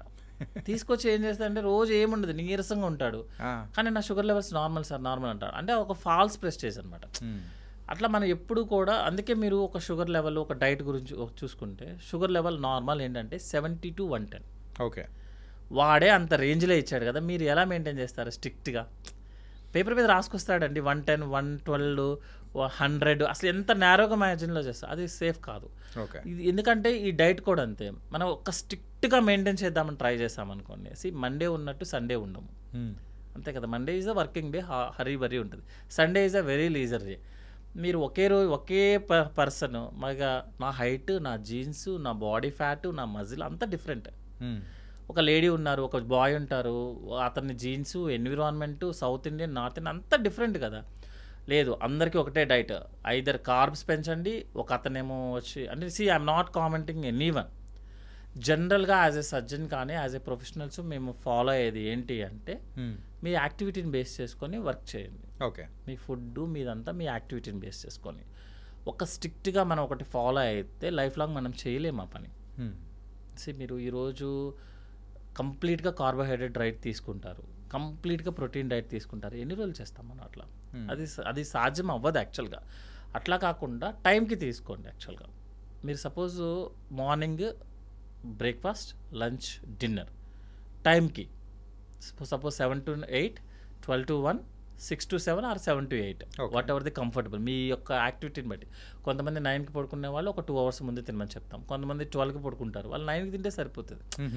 నైట్ డిన్నర్కి మనం తినే ఫుడ్కి ఒక 2 hours గ్యాప్ సరిపోతుంది. ఓకే, అట్లా కాకుండా ఒక రూల్ లాగా పెట్టుకొని ఏదో సిస్టంలో నుంచి ఎక్సెల్ షీట్ ఒకటి బయటికి తీసుకొచ్చి 100 grams ప్రోటీన్ అనగానే 4 జీడిపప్పులు, 2 కందిపప్పులు అనుకుంటూ ఒక కప్పు తీసుకొని వేయింగ్ మిషన్లో పెట్టి, నిజంగా అలా తిన్న అది మనమేమో రోబోస్ ఒక చిప్పులో పెట్టి 80% ఛార్జింగ్ అవ్వగానే స్టాప్ చేయమని చెప్పడానికి. మనం మారిపోతుంటాం సార్, ఎవ్రీడే మన ఏజ్ పెరుగుతుంటుంది, మన యాక్టివిటీ పెరుగుతుంటుంది. సో ఏదైతే మనం ట్రెడిషనల్గా ఫాలో అవుతున్నామో మీ యాక్టివిటీని base, suppose breakfast, lunch, dinner తినాల్సిందే, స్కిప్ చేయడం కుదరదు. ఓకే, అందులో ఏం తింటారనేది మనం డిసైడ్ చేసుకోవచ్చు. కానీ జనరల్గా మేము చెప్పేది ఏంటంటే మీ ఇంట్లో ఏది ఫాలో అవుతారు, జనరల్గా మీరు ఫాలో అవ్వద్దు, మీరు ఇంట్లో ఏది ఫాలో అవుతారు, సౌత్ ఇండియనా, నార్త్ ఇండియనా, తెలుగు బేస్డా, maybe Telangana base or whatever thing is మీకు ఏదైతే ఫాలో అవుతున్నారో అది మీకు ఎంత అవసరం అయితే అదే తీసుకోండి. మీరు సపోజ్ మీరు చపాతీ తీసుకుంటారు, చపాతీ తినండి. 3 పూట్ల చపాతీ తినడం అనేది తప్పు. ఓకే, ఒక చపాతీ కొంచెం rice, next chapati rice, what ever thing is మార్చుకుంటారు. ఎందుకంటే సార్ మనం ఒక ప్రతి ఫుడ్కి న్యూట్రిషన్ వాల్యూ ఉంటుంది, ప్రతి ఫుడ్కి అవసరమైనవి ఉంటాయి, అవసరం లేనివి ఉంటాయి.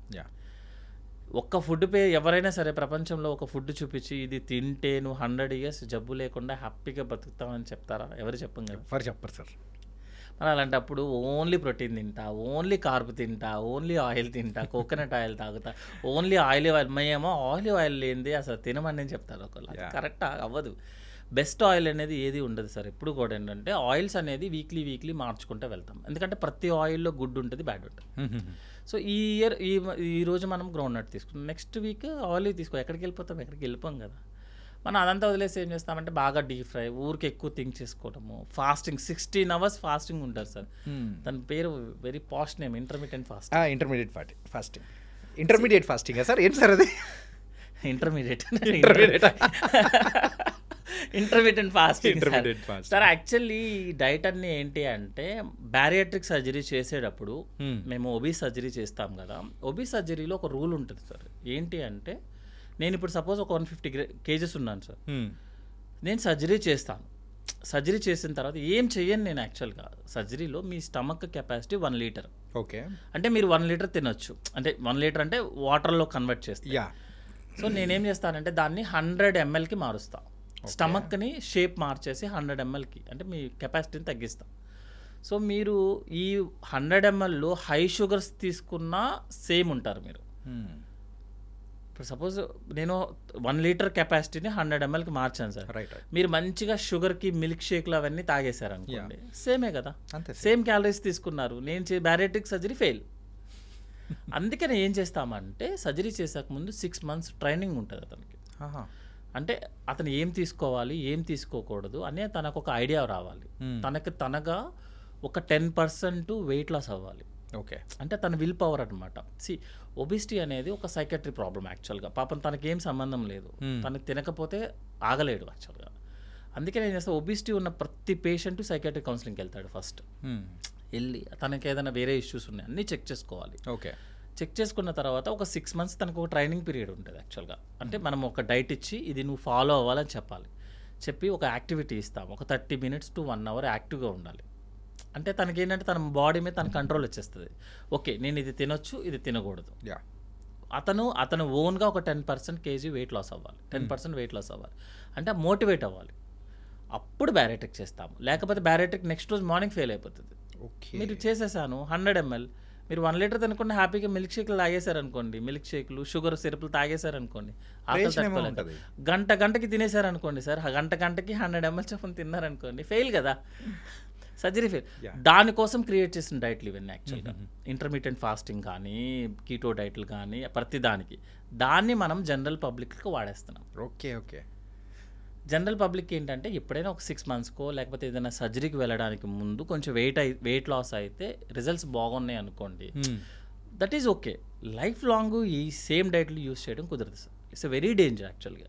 ఎందుకంటే కీటో డైట్ వాడుతున్న చాలా మందికి కిడ్నీ ఇష్యూస్ వస్తున్నాయని ఆల్రెడీ తెలుసు, ఎవ్రీబడి ప్రూవెన్. నిజమా సార్? మీరు ప్రోటీన్ ఎక్కువ తీసుకున్నారు సార్, ప్రోటీన్ డైజెస్ట్ అవ్వాలి కదా, దాన్ని బై ప్రొడక్ట్ ఎవరు రిలీజ్ చేయాలి బయటికి? కిడ్నీ. సార్ మీరు కిడ్నీ 100 years కోసము ఇంత డయాలసిస్ చేయడం కోసమని మనకి క్రియేట్ అయింది. ఇంత ప్రోటీన్ని మీరు డైజెస్ట్ చేయమని కిడ్నీ మనకి బాడీ లోపలికి వచ్చింది. మీరు రోజు 60 grams ప్రోటీన్ ఇవ్వాల్సిన వాళ్ళు మీరు 200 grams ప్రోటీన్ రోజు ఇచ్చారనుకోండి, ఎన్ని రోజులు పనిచేస్తుందో చెప్పండి? హాఫ్ పడిపోతుంది కదా. సరే సింపుల్, ఇస్ మిషన్. మీ ఇష్టం వచ్చినట్టు రోజు ఇచ్చేటప్పుడు మీరు వాటర్ కూడా మీకు ఆల్రెడీ మన పెద్దవాళ్ళు చెప్తారు కదా, వాటర్ ఎంత పడితే అంత తాగకూడదని చెప్తారు. 3 to 4 liters is the correct. కొంతమంది ఏం చేస్తారంటే యుద్ధం చేసినట్టు వాటర్ బాటిల్ పట్టుకొని అదొక పాస్ట్ లాగా ఫటాఫట తాగుతూనే ఉంటారు, యూరిన్కి వెళ్తూనే ఉంటారు. మీరు రోజుకి 3 liters చొప్పున ఫిల్టరేషన్ చేయడానికి మీ కిడ్నీ తయారు చేశారు, దేవుడు ఇచ్చాడు మనకి. ఓకే, దాన్ని మీరు రోజు 5 లీటర్లు పోసారనుకోండి, దాని వర్కింగ్ కెపాసిటీ తగ్గిపోతుంది, మిషన్ తగ్గిపోతుంది కదా సార్. ఎక్కువ రోజులు నడిస్తే కాలు అరిగిపోదా? సేమ్ కాన్సెప్ట్ కదా. మీరు ఎక్కువగా ఒక ప్రోడక్ట్ని పంపిస్తున్నారు, మన బాడీ ఎన్ని రోజులు డైజెస్ట్ చేస్తుంది, ఎన్ని రోజులు వాడుకుంటాం మనం దాన్ని. ఓకే, దానివల్ల ప్రాబ్లం. సో యాజ్ ఎ సర్జన్గా నా వైపు నుంచి యాజ్ ఎ ప్రాక్టీషనర్, మనము ఒకళ్ళు చెప్పిన దాన్నో లేకపోతే ఒక చోట ప్రూవ్ అవ్వచ్చు సార్, ఏముండదు, ఇది ప్రూవ్ అవటంలో తప్పేం లేదు యాక్చువల్గా. కీటో డైట్ తీసుకుంటే చాలా హెల్తీగా ఉంటుంది, ఇంటర్మీడియట్ ఫాస్టింగ్ తీసుకుంటే మీరు చాలా బాగుంటారు, మీ షుగర్స్ కంట్రోల్లో ఉంటాయి, ఇవి అన్నీ ప్రూవ్ అని అవ్వచ్చు. కానీ డయాబెటీస్ అనేది షుగర్ వాల్యూ కాదు. ఓకే, మీకు షుగర్ వాల్యూ పెరిగితే డయాబెటీస్ ఈజ్ అన్కంట్రోల్డ్ అని, షుగర్ వాల్యూ తగ్గితే డయాబెటీస్ కంట్రోల్డ్ అని. కంట్రోల్డ్ అంటారు తప్ప తగ్గిందని ఎవరు చెప్పరు. కంట్రోల్లోకి వచ్చిందని, అవును సార్, ఒక్కసారి షుగర్ వచ్చిన వాళ్ళు కంట్రోల్లో ఉంది అని అంటారు తప్ప, షుగర్ అనేది ఒక వాల్యూ, డయాబెటీస్లో షుగర్ వాల్యూ అనేది వాల్యూ చూపిస్తుంది అంతే, కంట్రోల్డా అన్కంట్రోల్డా అంతే తప్పించి మీకు షుగర్ తగ్గిందా, షుగర్కి సంబంధించిన ఏదైనా సైడ్ ఎఫెక్ట్స్ అవుతున్నాయా లేదనేది చెప్పదు ఎప్పుడు. ఓకే, సో అంటే మనం అంత స్ట్రిక్ట్గా మెయింటైన్ చేయడం అనేది రాంగ్. మనం ప్రోగ్రామ్ కాదు సార్, టైం టేబుల్లో రాసుకొని 2 జీడిపప్పులు 2 బాదం పప్పులు ఒక గిన్నె ఒకటి తీసుకొని అదేదో చిన్న చిన్న వేయింగ్ మిషన్స్ వచ్చాయి దాని మీద పెట్టుకొని కరెక్ట్గా 90 గ్రామ్స్ రైస్ అట్లా అనేది, that is the danger. Okay, so నేనైతే సజెషన్ చేయమంటే మీరు టైంకి ఫుడ్ తినండి, బయట ఫుడ్ మ్యాక్సిమం అవాయిడ్ చేద్దాం. ఆయిల్ కూడా ఏంటంటే ఫ్రై ఐటము ఆయిలీ ఐటమ్ తగ్గించుకోవడము, టేస్ట్ కోసం కాకుండా తగ్గించుకోవడం, ఆయిలీ ఐటమ్స్ తగ్గించుకోవడము. సాల్ట్ కూడా ఏంటి అంటే ఎంతైతే అవసరం ఎక్స్ట్రా యాడెడ్ సాల్ట్ యాడ్ చేయకుండా, సాల్ట్ కూడా రోజుకి 2 grams సాల్ట్ లాగా. ఇప్పుడు సాల్టే మెయిన్ డేంజర్ అనమాట యాక్చువల్గా. అదే మీరు ఇందాక చెప్పారు, సోడియం అనేది కూడా, సోడియం ఎక్కువ ఉంటుంది. సో దాంతో ఎవ్రీ డే 30 minutes వాకింగ్. ఇప్పుడు ఏంటంటే అందరికీ ఇంటి పనులు తీసేశారు, 0 అయిపోయాయి ఇప్పుడు అందరికీ. మేమైతే 0 ఇంటి పనులు లేవు, బయట ఎండలో తిరగడం లేదు, యాక్టివిటీ లేదు. ఇప్పుడు ఏదో బై మిస్టేక్ అదృష్టం కొద్ది గేటెడ్ కమ్యూనిటీస్ వచ్చి మనల్ని బతికిస్తున్నాయి, కానీ ఇండివిజువల్ హౌసెస్లో అయితే 0 యాక్టివిటీ. ఇంటికి వెళ్ళాం, ఏదో సినిమాలో చెప్పినట్టు ఇంట్లో తలదించితే ఇన్స్టిట్యూట్లో ఎత్తాలి, ఇన్స్టిట్యూట్లో తలదించితే ఇంట్లో ఎత్తాలి అన్నట్టు తగ్గిపోతుంది కదా. సో గేటెడ్ కమ్యూనిటీస్ వల్ల మనకి యాక్టివిటీ పెరుగుతుంది. So physical activity at least 30 to 45 minutes per day చేసుకొని, జిమ్ చేస్తారా, యోగా చేస్తారా, వాకింగ్ చేస్తారా, అది మన కంఫర్ట్స్, మనకున్న యాక్టివిటీ ప్రకారం చేసుకుంటూ ఉంటే యూ విల్ బీ హెల్దీ. ఒకవేళ ప్రాబ్లం వచ్చిందనుకోండి, హ్యాపీగా డాక్టర్స్ దగ్గరికి వెళ్ళండి, చూపించుకోండి, ట్రీట్మెంట్ తీసుకోండి, అయిపోయింది. అంటే వీటికి సంబంధించి ఒకటి నేను చూశాను సార్ రీసెంట్గా, కొంచెం ఇంట్రెస్టింగ్గా అనిపించింది. అంటే ఒక 12 hours నువ్వు ఫాస్టింగ్ చేసావంటే నీ బాడీలో ఇలా ఉంటుంది, 18 hours చేస్తే ఇలా ఉంటుంది. సో అండ్ 24 hours చేసావంటే నీ బాడీలో అయితే కొత్త ఎనర్జీ అనేది కూడా ప్రొడ్యూస్ అవుతూ ఉంటుంది. 48 hours అయితే you're super man kind of అని చెప్పేసి ఈ రీల్స్ కొన్ని చూశాను. నాకు not getting exact idea. So ఏంటి సార్ అట్లా తినకుండా అలా ఉంటే నిజంగా బాడీలో కొత్త ఎనర్జీ అనేది ఫామ్ అవుతుందా? జనరల్గా సార్ ఇప్పుడు మనం ఎక్కువ హెవీగా తిన్నాం అనుకోండి, ఆ రోజు మనకే తెలిసిపోతుంది యాక్చువల్గా. హెవీగా తిన్నాం అనుకో, యూ విల్ ఫీల్ లైక్ ఏం స్లీపీ, ఆల్మోస్ట్ ఏం చేయబుద్ధి కాదు, ఆల్మోస్ట్ లైక్ నిద్రలాగా వచ్చేస్తుంది అనమాట. ఎందుకంటే ఎక్కువ తిన్నప్పుడు బ్రెయిన్కి వెళ్ళాల్సిన కొంచెం సర్క్యులేషన్లో కొంచెం బవల్కి వెళ్తుంది యాక్చువల్గా. డైజెషన్ అవ్వాలి కదా, అందుకని హెవీగా తిన్నప్పుడు మనమే చాలా లోలో ఉంటాం. అట్లా కాకుండా బ్యాలెన్స్డ్గా ఫుడ్ తీసుకున్నాం అనుకోండి, యూ విల్ బీ యాక్టివ్ ఉంటుంది. అలా కాకుండా కొంచెం ఇంకా తక్కువ తీసుకున్నాం అనుకో, ఫాస్టింగ్లో తీసుకున్నప్పుడు మనకి గ్లూకోజ్ లెవెల్స్ డౌన్ అయిపోతుంది, తర్వాత హెడేక్ స్టార్ట్ అవ్వటము, అన్ఈజీనెస్ అన్నీ వస్తాయి. ఈ ఫాస్టింగ్ డీటాక్స్ చేసుకోవడము, ఎక్కువ రోజులు ఫాస్టింగ్ ఉంటే లోపల ఉన్నది మొత్తం అరిగిపోతుంది. సరే యాక్చువల్లీ ఏంటంటే హ్యూమన్ బీయింగ్ అనేది పర్సన్కి వేరీ అయిపోతూ ఉంటుంది యాక్చువల్గా. మనము 10 గంటలు ఫాస్టింగ్ చేస్తే లేకపోతే 48 hours ఫాస్టింగ్ చేస్తే మనకేదో కొత్త ఎనర్జీ వచ్చేస్తుంది అనేది జనరల్గా ఎనర్జీ ఎక్కడ క్రియేట్ అవ్వదు, మన బాడీలోనే ఉంటుంది యాక్చువల్గా.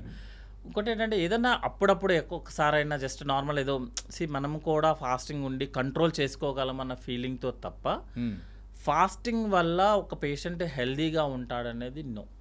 నేనైతే personally no sir. Whatever the results shows I personally say no. ఎందుకు అంటే ఒక్కొక్క డిపార్ట్మెంట్ ఉంటుంది సార్. ఇప్పుడు సపోజ్ మీరు ఒక ఆర్థోపెడిషన్ డాక్టర్ దగ్గరికి వెళ్ళి ఎండోస్కోపీ రిపోర్ట్ చూపించాడు అనుకోండి, ఎండోస్కోపీ నాకు సంబంధం లేదు భయ్య, మీరు వెళ్ళి చూపించుకోండి. నా అలాంటి వాడి దగ్గరికి ఈసీజీ చూపించారనుకోండి, నేను అదే చెప్తాను, నాకేం సంబంధం లేదు భయ్య. మీ దగ్గరికి కావాల్సింది ఎండోస్కోపీకి, ఆయన దగ్గరికి కావాల్సింది ఎక్స్రేది.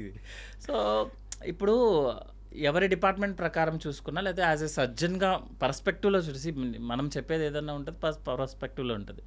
సో మేమేం చేస్తామంటే 4 to 5 AM మీకు యాసిడ్ జ్యూసెస్ రిలీజ్ అవుతాయి. లివరు, ప్యాంక్రియాస్ అది మీ కంట్రోల్లో ఉండదు. మీరు తినకపోయినా ఆ జ్యూస్ రిలీజ్ అయ్యేవే.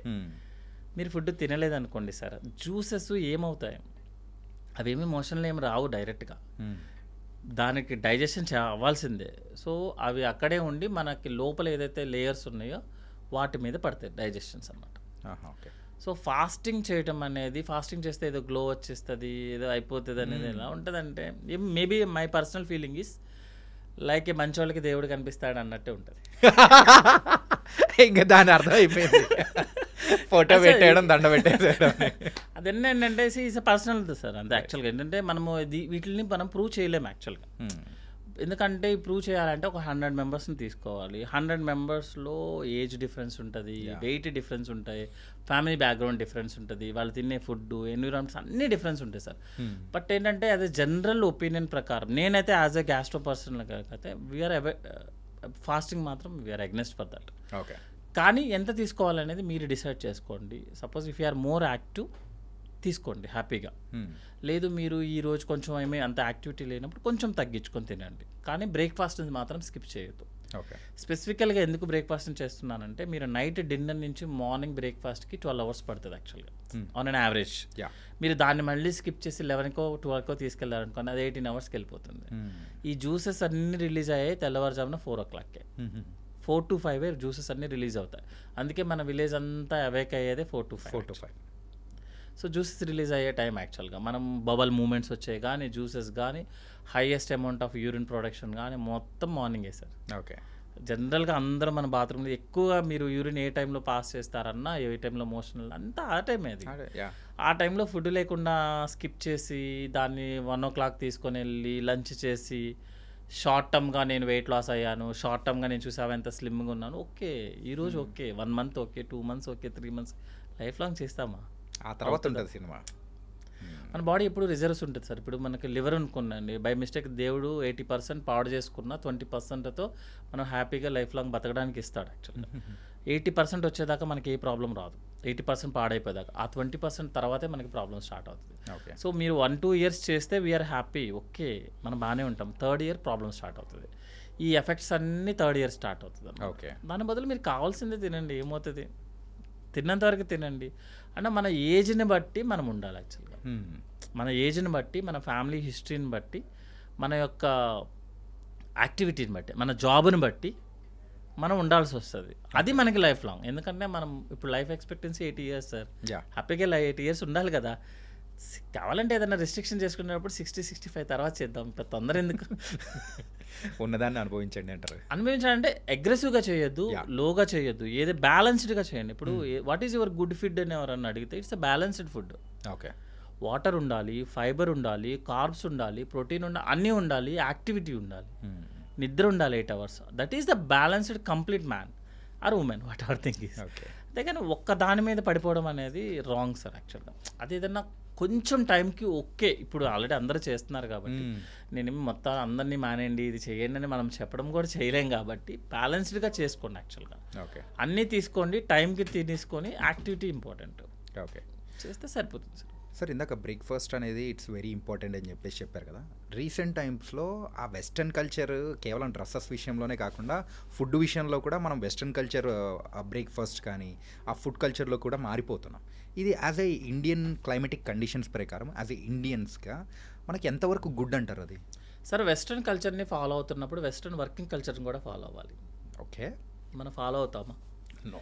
వాళ్ళు సాటర్డే సండే పట్టుకొని వాడు బీర్ పట్టుకొని వాడుకున్న కోల్డ్ క్లైమేట్లో కోల్డ్ టెంపరేచర్ ఉంటుంది, he will take the alcohol. అది లేకపోతే పని అవ్వదు పాపం, వాళ్ళకి ఏం చేయలేడు. ఇంట్లో వర్క్ 99.99% అతనే చేస్తాడు. షాప్కి ఏదైనా వెళ్ళాలన్నా బై వాక్ 2-3 kilometers అయినా అతనే నడుస్తాడు. మీకు యూరోపియన్ కంట్రీస్ అయితే ఇంకా కొండలు కూడా వాళ్ళే ఎక్కేస్తారు, వాళ్ళే చేసేసుకుంటారు అంతా. సో మనం వెస్ట్రన్ ఫుడ్ హ్యాబిట్స్ ఫాలో అవుతున్నాం, మన వెస్ట్రన్ లైఫ్ స్టైల్ అంటే ఫిజికల్ యాక్టివిటీ ఫాలో అవుతున్నామా? కళ్ళు మూసుకొని చూస్తే మన ఇంట్లో ఎంతమంది పనిచేస్తున్నామని అందరికీ తెలుసు. పక్క సందులో ఉన్న షాపుకి కూడా కార్లు తీసేవాళ్ళం మనం యాక్చువల్గా. సో వెస్ట్రన్ ఫుడ్ కాదు, ఇండియన్ ఫుడ్ కాదు సార్, ఎవ్రీథింగ్ ఈజ్ నార్మల్. వాళ్ళ ఎన్విరాన్మెంట్ ప్రకారం వాళ్ళు క్రియేట్ చేసుకున్న ఫుడ్ అది. అదే ఫుడ్ మన ఎన్విరాన్మెంట్లో సెట్ అవ్వదు, సెట్ అవ్వడానికి ఛాన్సే లేదు యాక్చువల్గా. వాళ్ళకు ఉన్నప్పుడు మనము యూఎస్లో నేను మొన్న ఒక వీడియో చూసాను యాక్చువల్గా. యూఎస్లో మిడ్ డే మీల్ ప్రోగ్రామ్ అంటే స్కూల్లో ఇచ్చే ఫుడ్ ప్రోగ్రామ్ హెల్దీ ఫుడ్ దగ్గర నుంచి ప్యాకింగ్ ఫుడ్లోకి వచ్చేసారు. Highest obesity rate is in US countries. Western కంట్రీస్లోనే హైయెస్ట్ ఒబిసిటీ, ఇంత యాక్టివిటీ చేసినా హైయెస్ట్ ఒబిస్ ఉంటారు యాక్చువల్గా. అందుకే మొన్న చైనా ఐ థింక్ ఒక యాడ్ కూడా ఉంది, యాపిల్ ప్రొడక్షన్ వాళ్ళు చేస్తే ఎలా ఉంటుందంటే మొత్తం ఒబీస్ పీపుల్ లాగా ఉండి యాక్టివిటీ లేకుండా. నాట్ కామెంటింగ్ కాదు, వాళ్ళ ఫుడ్ హ్యాబిట్ వాళ్ళ ఎన్విరాన్మెంట్కి ఓకే, మన ఎన్విరాన్మెంట్కి ఐ సెడ్ నో. ఓకే, మన ఎన్విరాన్మెంట్కి మన ఫుడ్ హ్యాబిటే కరెక్ట్ ఉంటుంది యాక్చువల్గా. ఎందుకంటే అది కదా క్రియేట్ చేసింది, దాంతోనే కదా ఇన్ని సంవత్సరాలు బతికేసింది. 10 minutes యూట్యూబ్ వీడియో చేసేస్తే మారైపోతారంటే ఎట్లా సార్? సో మన దాంట్లో ఏంటంటే రైస్ ఉండటము, దాంట్లో పాటు ప్రోటీన్ ఉంటుంది, దాల్ కానీ చికెన్ కానీ వాట్ ఎవర్ థింగ్ యూజ్ ఉంటుంది. తర్వాత ప్రోబయాటిక్స్ ఉంటుంది, కర్డ్ ఉంటుంది, పెరుగు ఉంటుంది, మిల్క్లో కాల్షియం ఉంటుంది. మీకు వెజిటేబుల్స్ అన్ని వెజిటేబుల్స్లో అన్నీ ఉంటాయి. అంటే వెస్ట్రన్ ఫుడ్ అంటారు సార్, సగం వెజిటేబుల్స్ వచ్చినాయి అక్కడి నుంచే కదా. కొత్తగా వెస్ట్రన్ ఫుడ్ ఏంటో ఆల్రెడీ మనం మిక్స్ అయిపోయి, మన తెలుగు ఇంగ్లీష్ అయినట్టే ఉంటుంది, ఇంగ్లీష్. అందుకని సో వెస్ట్రన్ టైప్ ఆఫ్ కంప్లీట్గా వెస్ట్రన్ టైప్ ఆఫ్ ఫుడ్, లేకపోతే కొరియన్ ఫుడ్ అసలు ఏముండదు. కొరియన్ ఫుడ్ మనం తింటే కడుపు ఖరాబ్ అవుతుంది యాక్చువల్లీ. ఓకే, ఎప్పుడో ఒకసారి పార్టీ బేసిస్లోనో లేకపోతే just for relaxation purpose continue చేయడంలో తప్పేం లేదు. కానీ వాళ్ళ ఫుడ్ వాళ్ళ జీన్స్కి, వాళ్ళ బాడీ హ్యాబిట్కి, వాళ్ళు ఉన్న సన్నదానికి వాళ్ళ ఫుడ్ సరిపోతుంది సార్. మనకి ఎడ సరిపోతుంది, వాళ్ళకున్న హ్యాబిట్స్కి వాళ్ళు సరిపోతుంది. అది మొత్తం వాకింగ్లోనే ఉంటాడు, మనం ఎక్కడ ఉంటాం? మనం వాకింగ్లో మనం కంప్లీట్గా వాళ్ళకి అన్నీ నో సాల్ట్ ఏముండవు, కంప్లీట్ ప్లెయిన్గా తీసుకుంటారు. మనకి ఎక్కడి నుంచి వస్తాయి ప్రోటీన్స్ ఇవన్నీ? మనకి ఎక్కడ ఎలక్ట్రోలైట్స్ ఎక్కడి నుంచి వస్తాయి? మనకున్న సన్నీ సీజన్లో మొత్తం సగం చెమటలోనే సోడియం పోతుంది సార్. మన సోడియం మీరు సాల్ట్ ఇవ్వరు, సోడియం ఎక్కడి నుంచి రావాలి? మన బాడీలో సోడియం ప్రొడక్షన్ ఏమైనా ఉందా? షుగర్ ఫ్యాక్టరీ లేదు కదా, సాల్ట్ ఫ్యాక్టరీ మన దగ్గర లేదు కదా. అక్కడికి అవసరం లేదు, అతనికి కోల్డ్ కంట్రీ, అతనికి స్వెట్టింగ్ ఉండదు, అతనికి సోడియం లాస్ అవ్వదు. మనకి సోడియమే లాస్ అవుతుంది కదా, రోజు చెమటే ఉంటుంది కదా. సో మనం యాడ్ చేసుకోవడంలో తప్పలేదు. సో అప్పుడప్పుడు okay, just for the taste purpose. But nutritious అతనికి న్యూట్రిషియస్, మనకి కాదు. ఓకే, మన ఎన్విరాన్మెంట్కి కాదు, మన జీన్స్కి, మన బాడీ హ్యాబిట్కి సెట్ అవ్వదు. ఓకే సార్, ఈ యూజువల్గా మేము రెగ్యులర్గా చేసే ఈ ప్రోగ్రాంలో ఏ డాక్టర్ వచ్చినా కానీ రెగ్యులర్గా ఒక క్వశ్చన్ అడుగుతాను సార్. ఏంటంటే ఇన్ని సంవత్సరాల మీ ప్రయాణంలో ఏదైనా కానీ మీకు డిఫికల్ట్గా అనిపించినది, ఎక్కువసార్లు మీకు తారాసపడిన ప్రాబ్లం ఏంటి పేషెంట్స్ నుంచి?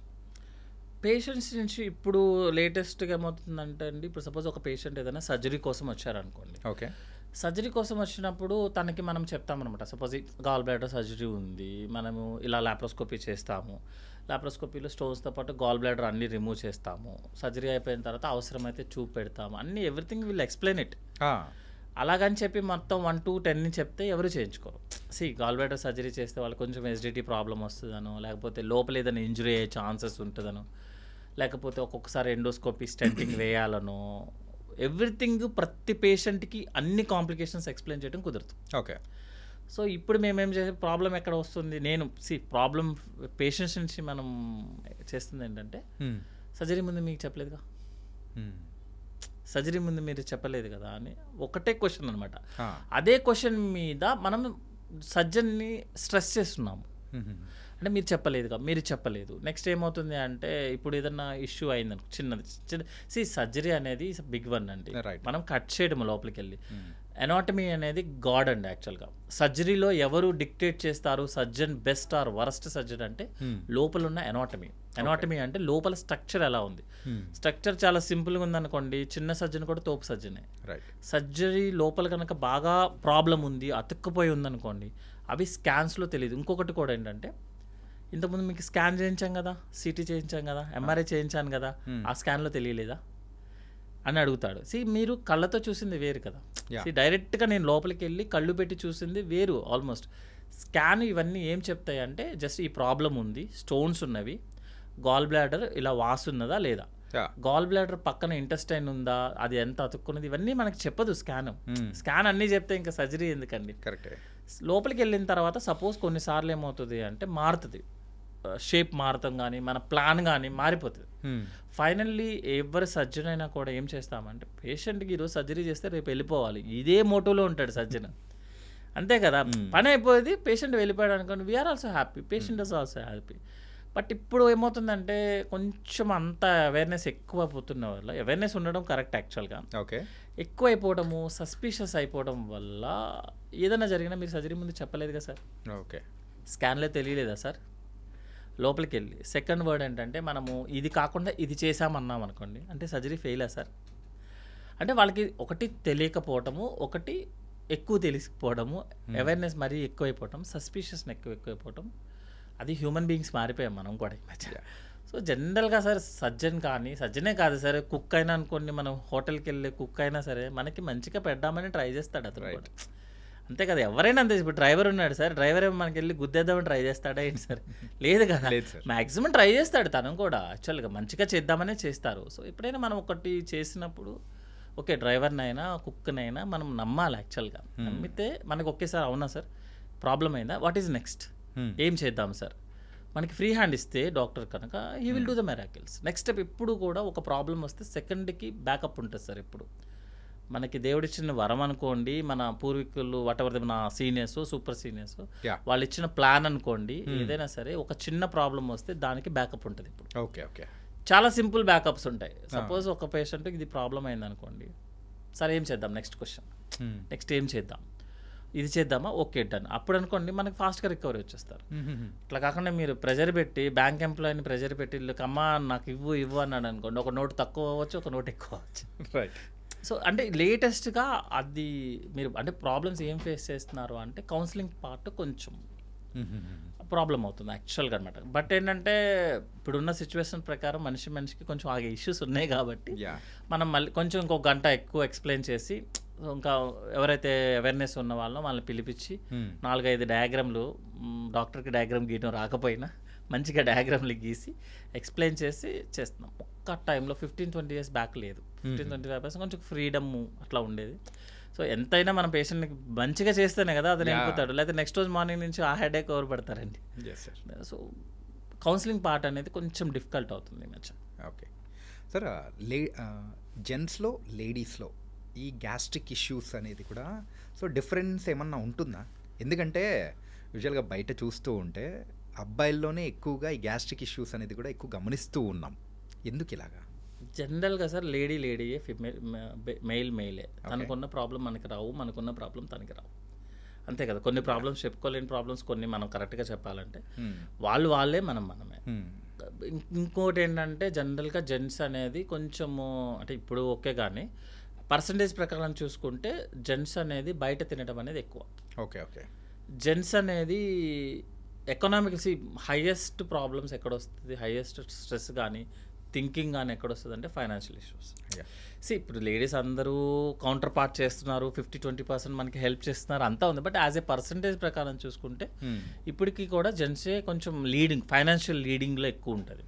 సో బయట ఫుడ్ తినడము, ఫైనాన్షియల్ లీడ్ చేయడము, ఇర్రెగ్యులర్ టైమింగ్స్ ఉండటము, యాజ్ యూజువల్గా కాటన్ బిజినెస్ మనమే ఎక్కువ ఉంటుంది యాక్చువల్గా అనమాట. అంటే చిట్ చాట్ చేయటము, బయటికి వెళ్ళి రావటము, ఇవన్నీ కూడా జెంట్స్లోనే ఎక్కువ ఉంటాయి. హ్యాబిట్స్ కూడా స్టార్ట్ అయింది ఫీమేల్లో, బట్ మెయిల్లో పోలిస్తే దే ఆర్ వెరీ ఫార్ డిస్టెన్స్లో ఉన్నారు. గుడ్ హ్యాబిట్స్కి దగ్గరలో ఉన్నారు, మనం బ్యాడ్ హ్యాబిట్స్కి దగ్గరలో.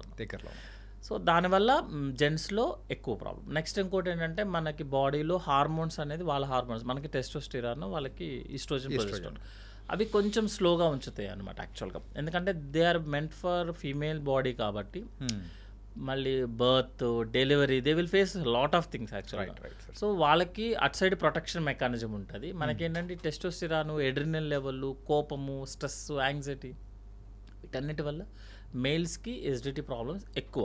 సెకండ్ థింగ్ ఏంటంటే మెయిల్ వచ్చిన హాస్పిటల్కి వచ్చిన తొందరగా ఫీమేల్ రారు. ఫీమేల్ చాలా కవర్ చేస్తారు. వాట్ ఎవర్ థింగ్ ఇప్పుడున్న ఏదో చిన్న 2-3 ఇన్సిడెంట్లు అయ్యాయి కాబట్టి male is equal to female అనడానికి లేదు. Always a female is far better than when the patients coming. Female is always a far better. Health habits follow చేసుకోవడంలో వాళ్ళే బెటర్ ఉంటారు.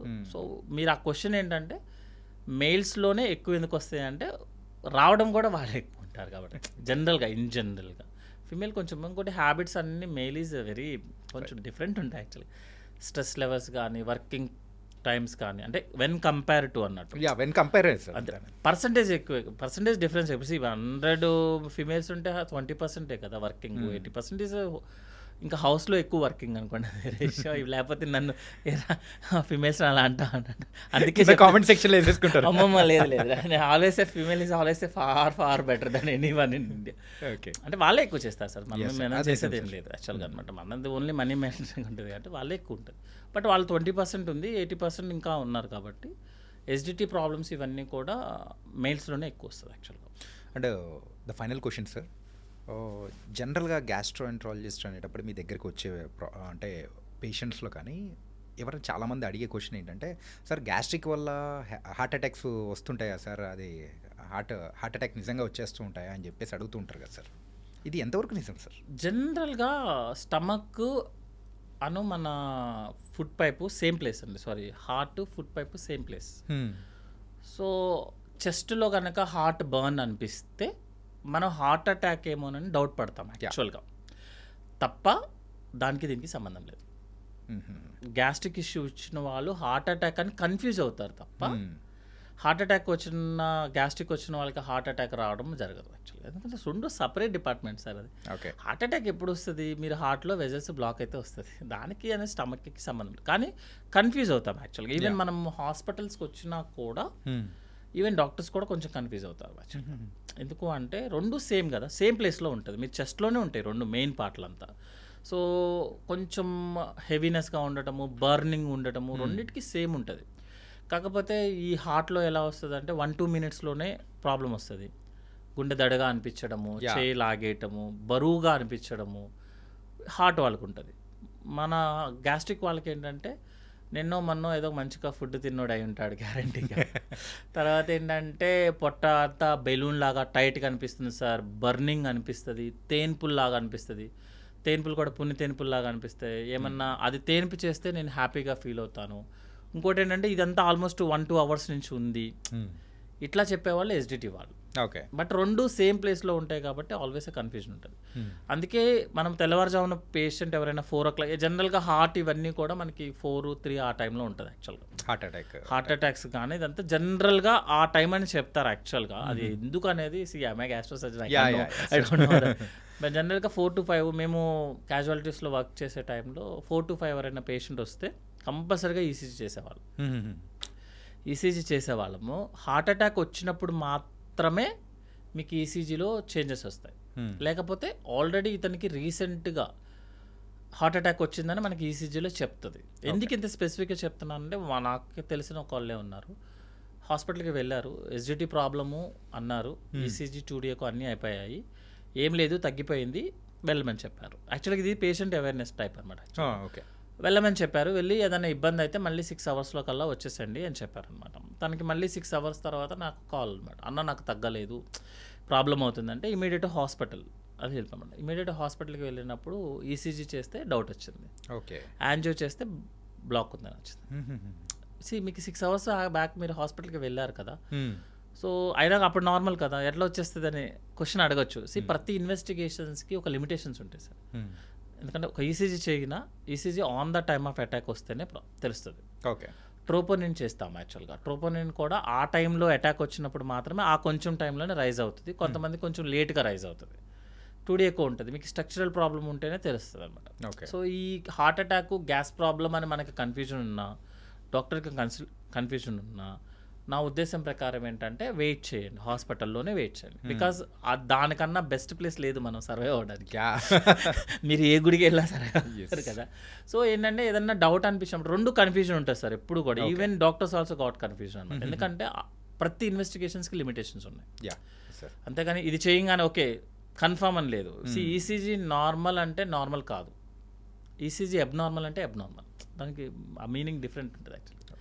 ఈసీజీ ఎందుకంటే ఈసీజీకి కూడా లిమిటేషన్స్ ఉంటాయి కదా. ఈసీజీ అబ్నార్మల్ అంటే మీకు ప్రాబ్లం ఉన్నట్టు సార్, ఇట్స్ నాట్ 100% రిజల్ట్స్ కదా. ఈసీజీ నార్మల్ అంటే నార్మల్ అవ్వాల్సిన రూల్ లేదు, ఈసీజీ కన్నా అబో చాలా టెస్ట్లు ఉన్నాయి కదా. ఓకే, సో ఏదన్నా ప్రాబ్లం ఉన్నప్పుడు, ఎందుకంటే తెల్లవారుజామునే ప్రాబ్లం అవుతుంది సార్. ఎందుకంటే ఈవెన్ బయట ఫెసిలిటీస్ అంతా ఆల్మోస్ట్ 24 hours సిటీయే, కానీ ఆ టైంలో కొంచెం తక్కువ సిటీ కదా. సో మనకి ఏదైనా ప్రాబ్లం ఉన్నప్పుడు better to wait. 9 o'clock 10 o'clock మన కార్డియాలజిస్ట్ వచ్చినప్పుడు చూపించుకొని కన్ఫర్మ్ చేసుకొని, మీరు కంప్లైంట్ తగ్గకపోతే మళ్ళీ ఇమీడియట్గా హాస్పిటల్కి బ్యాక్. ఓకే, మంది ఇచ్చారు కదా సారు తగ్గుద్దిలే, 1 గంట తర్వాత 2 గంటల. జనరల్గా హార్ట్ అటాక్లో ఎవరైనా పేషెంట్కి ఏదైనా ఇబ్బంది అవుతుంది అంటే లేట్గా హాస్పిటల్కి వస్తేనే ప్రాబ్లం.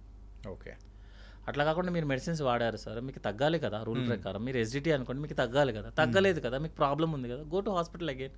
మళ్ళీ ఏమవుతుంది, హ్యాపీకి వెళ్ళి మళ్ళీ చూపి, ఎందుకంటే that is the safest place. Okay, nice sir. And bold అయిన విషయాలు అనేది కూడా షేర్ చేసుకున్నారు ఈ షో ద్వారా. So thank you so much sir. Thank you అండి. Thank you sir.